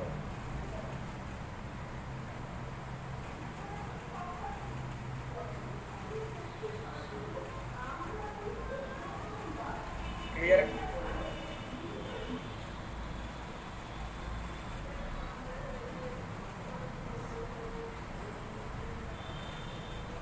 सबसे पहला आता है ट्रेड थ्योरी ऑफ लीडरशिप, सबसे बेसिक थ्योरी और सबसे बेकार थ्योरी। ट्रेड का मतलब क्या होता है? आपकी क्वालिटीज। ट्रेड का मतलब क्या होता है? आपकी क्वालिटीज। तो ट्रेड थ्योरी ऑफ लीडरशिप क्या बोलता है? ये बोलता है कि भाई एक लीडर के अंदर कुछ स्पेसिफिक क्वालिटीज होती हैं, अगर आपके अंदर वो क्वालिटी है तो आप लीडर हो। समझ रहे हो? ये तो कितना कितना वाहियात कॉन्सेप्ट है कि कुछ ट्रेड्स, कुछ एग्जांपल्स ऐसी दी हुई हैं, कुछ ऐसे क्वालिटीज हैं कि अगर आपके अंदर वो क्वालिटीज हैं तो भैया आप लीडर हो, अगर वो क्वालिटी नहीं है तो लीडर नहीं। तो पहले तो ये लोग क्वालिटीज पे ही एग्री नहीं करते। समझ लो, पहली बात तो कि ये क्वालिटीज पे ही एग्री नहीं करते कि कौन सी क्वालिटी है और कौन सी नहीं।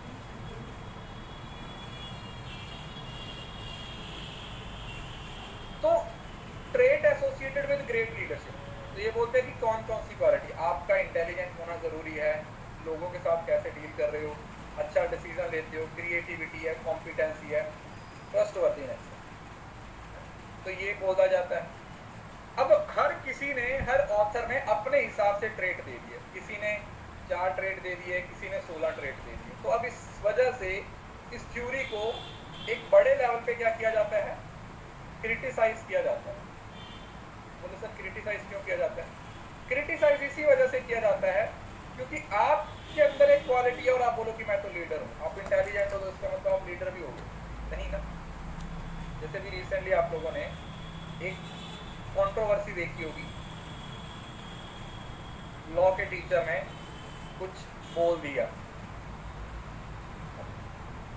अनअकैडमी पे एक टीचर काम करते थे, तो उन्होंने यूट्यूब पे एक वीडियो में आके कुछ बोल दिया जिसकी वजह से उनको फायर कर दिया, ये बोल के कि उनकी जो स्टेटमेंट है वो एक पॉलिटिकल स्टेटमेंट थी, जिसके अंदर जो भी उन्होंने बोला था। तो अब उसके अंदर भी वो किसी स्किल की बात कर रहे थे। तो पॉइंट यही है, ये जो ट्रेड थ्योरीज हैं ये भी उसी चीज के साथ रिलेट हो जाए। देखा जाए तो उनका पैरामीटर भी अगर देखा जाए तो 100% ट्रू तो नहीं है। जरूरी भी नहीं है कि अगर आप पढ़े लिखे हो तो आप एक अच्छे लीडर होंगे, है? मतलब अगर आप लीडरशिप की बात कर रहे हो बेटा, तो जरूरी तो नहीं होता कि सिर्फ पढ़ाई ही एक पैरामीटर है जो आप लोगों को एक अच्छा लीडर बनाती है। ठीक है, बहुत सारे लोग हैं जो कम पढ़े हुए होते हैं, अच्छे लीडर होते हैं। समझ रहे ना? सो द थिंग इज कि ट्रेड थ्योरी है ये एक ऐसे एक वो बोलते हैं ना चक्रव्यूह में है जिसका कोई सोल्यूशन नहीं है, जिसका कोई कंफ्यूजन नहीं है। तो इस वजह से इसको बड़े लेवल पे क्रिटिसाइज किया जाता है कि आपकी गुड पर्सनालिटी हो तो आप अच्छे लीडर हो, आपकी इंटेलेक्चुअल एबिलिटी हो, समझ रहे हो ना, नॉर्मल कुछ कैरेक्टरिस्टिक्स बोला गया। आप इनिशिएटिव लेना चाहो, आपकी एक इमेजिनेशन होनी चाहिए, आपके अंदर वो एक मैच्योरिटी होनी चाहिए डिसीजन मेकिंग को लेके, आपके अंदर रिस्पॉन्सिबिलिटी को एक्सेप्ट करने की होनी चाहिए, फ्लेक्सिबिलिटी होनी चाहिए। मतलब आपके अंदर रिजिडिटी नहीं होनी चाहिए। समझ रहे हो ना? क्या नहीं होनी चाहिए? रिजिडिटी नहीं होना चाहिए। आप ऐसा ना हो कि भाई एकदम से फिक्स्ड माइंडसेट नहीं होना चाहिए। ऐसे होता है, एक होता है फिक्स्ड माइंडसेट और उसके साथ दूसरा होता है ग्रोथ माइंडसेट।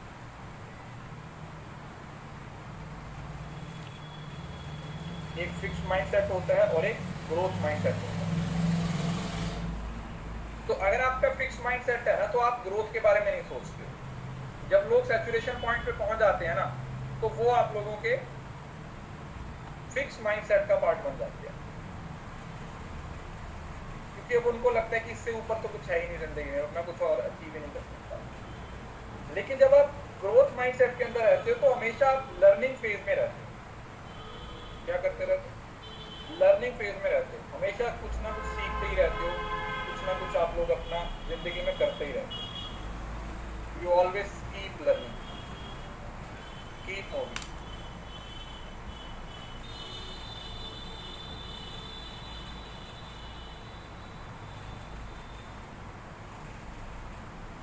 आप आगे आगे बढ़ते रहते हो और बहुत सारी चीज़ों में अपना हाथ आजमाते हैं। सेल्फ कॉन्फिडेंस है, फेयरनेस एंड ऑब्जेक्टिविटी और कंसिडरेट। समझ रहे हो ना, मतलब इस थ्योरी को आप पढ़ रहे हो तो आपको एक बात समझ आ रही है कि भैया जी इसके अंदर कुछ क्वालिटीज दी हुई हैं और ये माना गया है कि अगर आपके अंदर वो क्वालिटीज हैं, अगर आपके अंदर वो क्वालिटीज हैं तो आप एक अच्छे लीडर हो, और अगर आपके अंदर वो क्वालिटीज नहीं है तो आप एक अच्छे लीडर नहीं। आपके अंदर इंटेलिजेंस है तो आप अच्छे लीडर हो, और नहीं है तो आप नहीं। जबकि ये दोनों ही बातें गलत हैं, ये तो दोनों ही बातें गलत हैं। तो इसका कुछ साइंटिफिक विजन या इसका कुछ ऐसा फंडा है नहीं जिस वजह से इसको भारी भरकम लेवल पे क्रिटिसाइज किया गया। तो यही बोला गया ना, ये बोलते हैं कि इनबॉर्न क्वालिटी है, जरूरी नहीं होता। और एक सिचुएशन में आपका एक ट्रेट है वो एक जगह पर आपको काम करे, दूसरी जगह पर काम ना करे। और दूसरा ये भी नहीं है हर बंदे ने अपने अपने ट्रेट दे दिए। सपोज करो इस थ्योरी को 4 अलग अलग लोगों ने एक्सप्लेन किया, तो कोई बोल रहा है ये 4 ट्रेट है, कोई बोल रहा नहीं ये 16 ट्रेट है, कोई बोल रहा है ये 64 ट्रेट है। तो आपके पास कोई पैरामीटर नहीं है। There can not be any common list of physical traits. वही आ गया, कोई पर्सनल मतलब कोई यूनिवर्सलाइजेशन है ही नहीं है। दूसरा, पार्ट ऑफ होल एनवायरनमेंट। और जो ट्रेट होते हैं ना वो सिर्फ एक हिस्सा होता है, समझ रहे हो। जैसे जब चाय बनाई जाती है ना, तो चाय के अंदर सारी चीज़ों की इंपॉर्टेंस होती है।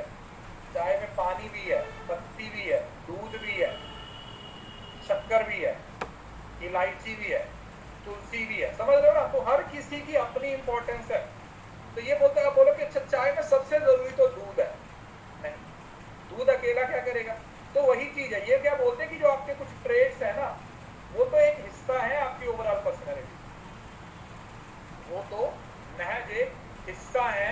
They are just a part of overall personality, वो तो सिर्फ एक पार्ट है।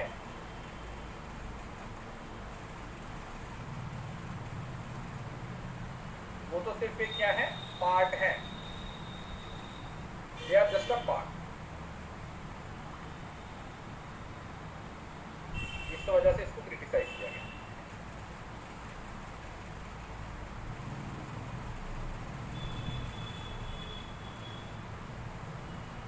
देन आता है बिहेवियरल थ्योरी ऑफ लीडरशिप। अब ये थोड़ी सी इंपॉर्टेंट है। 1940s और 60 में ना ओहियो स्टेट और मिशिगन स्टेट थ्योरी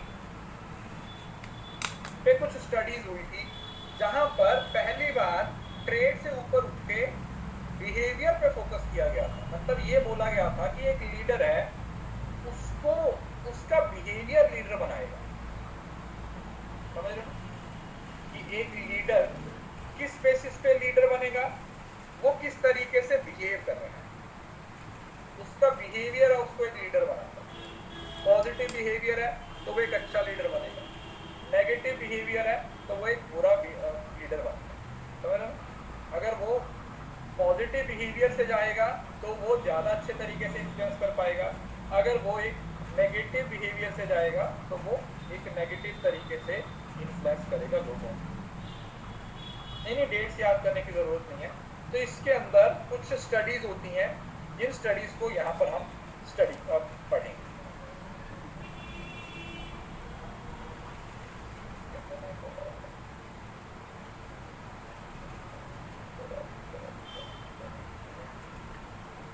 बताता हूँ।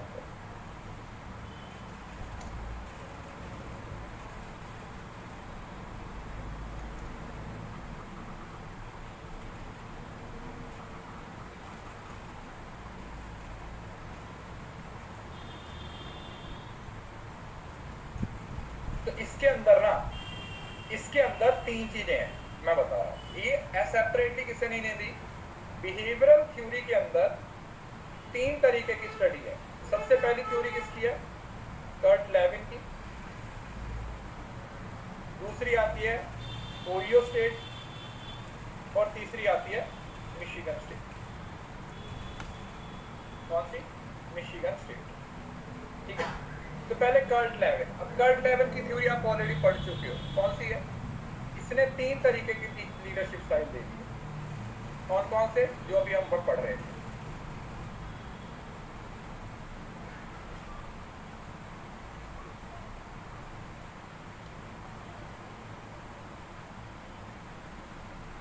ये वाला पढ़ लिए। कर्ट लेवन ने जो लीडरशिप स्टाइल दिए ये भी उसने बिहेवियर के बेसिस पे दिए। किसके बेसिस पे दिए हैं? बिहेवियर के बेसिस पे दिए। एक लीडरशिप है वो अलग अलग सिचुएशन में अलग अलग तरीके से क्या करता है? बिहेव करता है। अलग अलग तरीके से क्या कर रहा है? बिहेव कर रहा है। अगर ऑटोक्रेटिक है तो उसका बिहेवियर कुछ और होगा, अगर वो डेमोक्रेटिक अप्रोच को यूज कर रहा है तो उसका बिहेवियर कुछ और होगा, और अगर वो लेजेस फेयर स्टाइल को यूज कर रहा है तो उसका बिहेवियर कुछ और होगा। लीडरशिप जब ऑटोक्रेटिक है तो वहां पर क्या हो रहा है? ऑल द डिसीजन वो खुद लेता है, प्रोडक्टिविटी को बढ़ाने की कोशिश करता है। यहाँ पर डेमोक्रेटिक में टीम डिसीजन मेकिंग में काम करती है, और लेजेस फेयर में जीरो लीडरशिप होती है। जीरो लीडरशिप मतलब लीडर है ही नहीं भाई। जीरो लीडरशिप, उससे लीडरशिप से कोई लेना देना ही नहीं, उसको लीडरशिप से कोई लेना देना नहीं है। वो बोलता है कि बस मेरे को तो बस अपनी पोजीशन को मेंटेन रखना, मेरे को अपने आप को बचाना है, बस मेरे को क्या करना है, बस मेरे को नो इंटरवेंशन, नो इंटरेक्शन, आपको जो सही लगता है वैसे कर लो, आपको जो सही लगता है वैसे कर लो, मैं आपको कुछ नहीं बोलूँगा, आपको जो सही लगता है वैसे करते रहो, मैं आपको अपने एंड से कुछ नहीं बोलूँगा, आपको जो करना है करते रहो।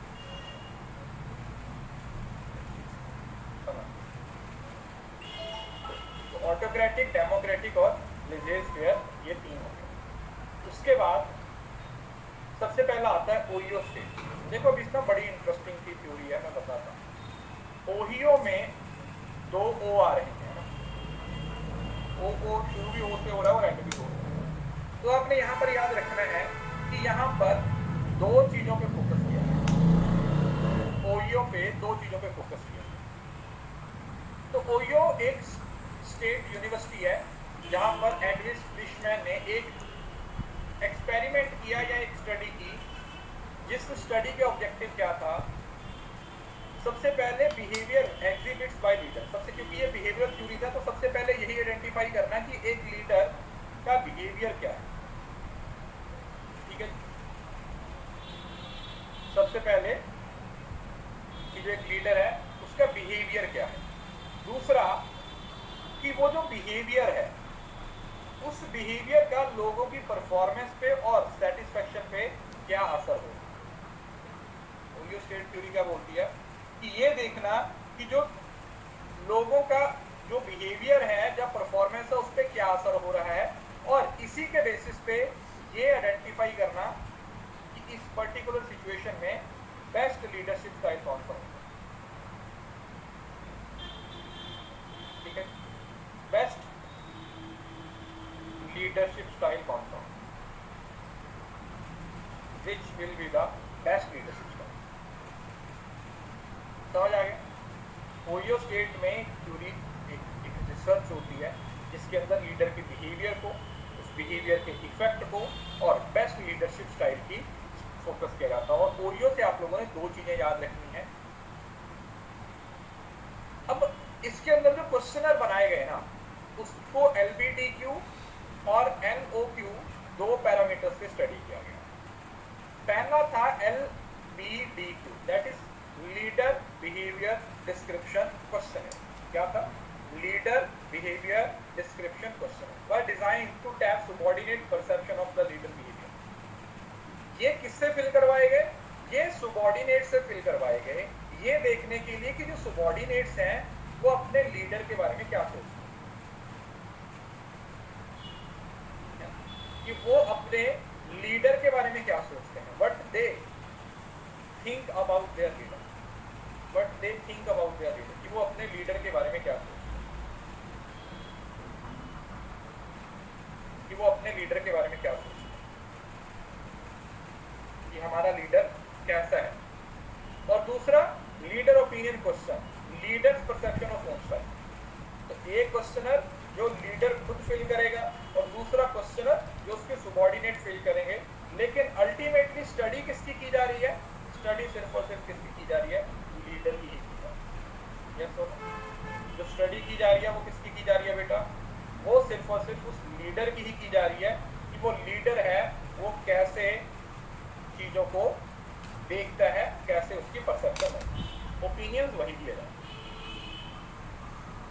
तो अब इसमें इनिशिएटिंग स्ट्रक्चर बिहेवियर और कंसीडरेशन बिहेवियर, ओईओ में 2 ओ से आप लोगों ने क्या याद रखना है, 2 ओ, आईसी याद रखना है। क्या याद रखना है, आईसी, 2 ओ आईसी, आईसी याद रखना है। इसमें मैं बता रहा हूँ ये निमोनिक काम आएंगे पेपर में, नहीं बहुत कंफ्यूजन होगी, तो अभी से निमोनिक्स को नोट डाउन करना शुरू कर दो।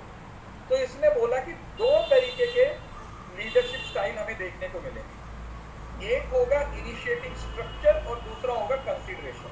वही आ गया, इनिशिएटिंग स्ट्रक्चर का मतलब हो गया जहां पर लीडर का सीधा सीधा काम है क्या करना, लोगों से अपना काम कंप्लीट करवाना, टास्क, जहां पर वो रिलेशनशिप पे फोकस नहीं करेगा।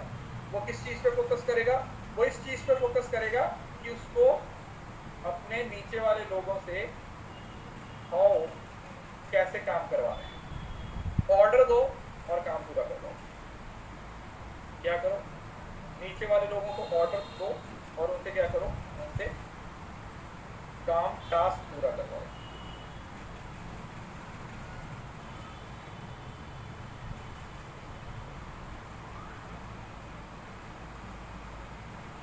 समझ आ गया।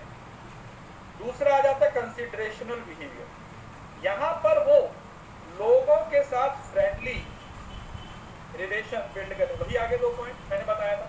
सारी लीडरशिप थ्योरी में ये 2 चीजें चलती रहेंगी। पहला इनिशिएटिंग स्ट्रक्चर, जहां पर इस चीज पे फोकस किया गया है कि वो लोग काम करवाने पे फोकस कर रहे हैं, और यहाँ पर किस चीज पे फोकस किया जा रहा है कि लोगों के साथ कैसे फ्रेंडली रिलेशन मेंटेन किया जा सकता है। How we can maintain the friendly relationship, उनके साथ कैसे फ्रेंडली रिलेशनशिप मेंटेन किए जा सकते हैं ताकि वो आगे चल के क्या कर सके, अपना काम अच्छे तरीके से कर सके। तो डिपेंड कर, तो these 2 kind of behavior views are independent, और ये माना गया ये दोनों इंडिपेंडेंट हैं कि आप एक बिहेवियर दूसरे बिहेवियर को चेंज नहीं करेगा। Meaning a particular leader can score high in use of one of the behaviour, other और बोथ, दोनों में हो सकता है। Leader who score high on IS, high producing and were rated highly by the supervisor. IS मतलब initiating structure. ये बोला गया वो लोग जो काम पे ज्यादा फोकस कर रहे थे उन्होंने हाई प्रोडक्शन की। Subordinates of those leaders tends to have lower morale, high grievance rate and high turnover। मतलब काम तो हुआ लेकिन उनके जो subordinates थे वो खुश नहीं थे। समझ रहे हो ना, मतलब आप काम तो कर रहे हो तो आपको एक मशीन की तरह ट्रीट किया जा रहा है, तो प्रोडक्टिविटी तो हुई, तो जो लीडर का सुपीरियर है वो तो खुश हुआ किसने काम किया, लेकिन जो subordinate है वो खुश नहीं हुए क्योंकि subordinate पे तो एक तरीके से डिक्टेटरशिप चल रही है, से तो जबरदस्ती जोर जबरदस्ती से काम करवाया जा रहा है। Leader high on consideration generally led group with higher morale but low productivity, लेकिन वो लोग जो रिलेशनशिप पे फोकस किए थे वहां पर मोरल तो बढ़ा था, लेकिन क्योंकि एक रिलेशन बिल्ड हो गया, तो जब रिलेशन बिल्ड हो जाता है तो वो काम करने वाली जो चीजें होती है वो थोड़ी सी नीचे चली जाती है, तो इस वजह से प्रोडक्टिविटी क्या हो गई, लो हो गई। So extension of these findings was some later theorists lead to the conclusion that leader high on both stimulate satisfy their behavior and their subordinate by improving their performance। तो क्या बोला गया कि भैया आप लोगों को दोनों ही चीजों पे फुल फोकस रखना चाहिए, चाहे वो इनिशिएटिंग स्ट्रक्चर हो चाहे वो कंसीडरेशन, मतलब काम पे भी आपको फोकस करना है और साथ ही साथ आपको रिलेशनशिप पे भी फोकस करना है, तभी आप लोगों से ज्यादा बेटर तरीके से काम करवा सकते। Only then you can have that thing, तभी आप उनसे अच्छे से काम करवा सकते हो, तभी आप उन लोगों से अच्छे तरीके से क्या करवा सकते हो, वर्क करवा सकते हो। किसी को इस बात में कोई दिक्कत बताइए, किसी को इस बात में कोई दिक्कत? ये वाली कल पढ़ेंगे, ठीक है, एक ये और एक टॉपिक आपका पेंडिंग है, तो कल ये यूनिट खत्म हो जाएगी, लीडरशिप भी खत्म हो जाएगा और एक टॉपिक और वो भी खत्म करेंगे, और कल ही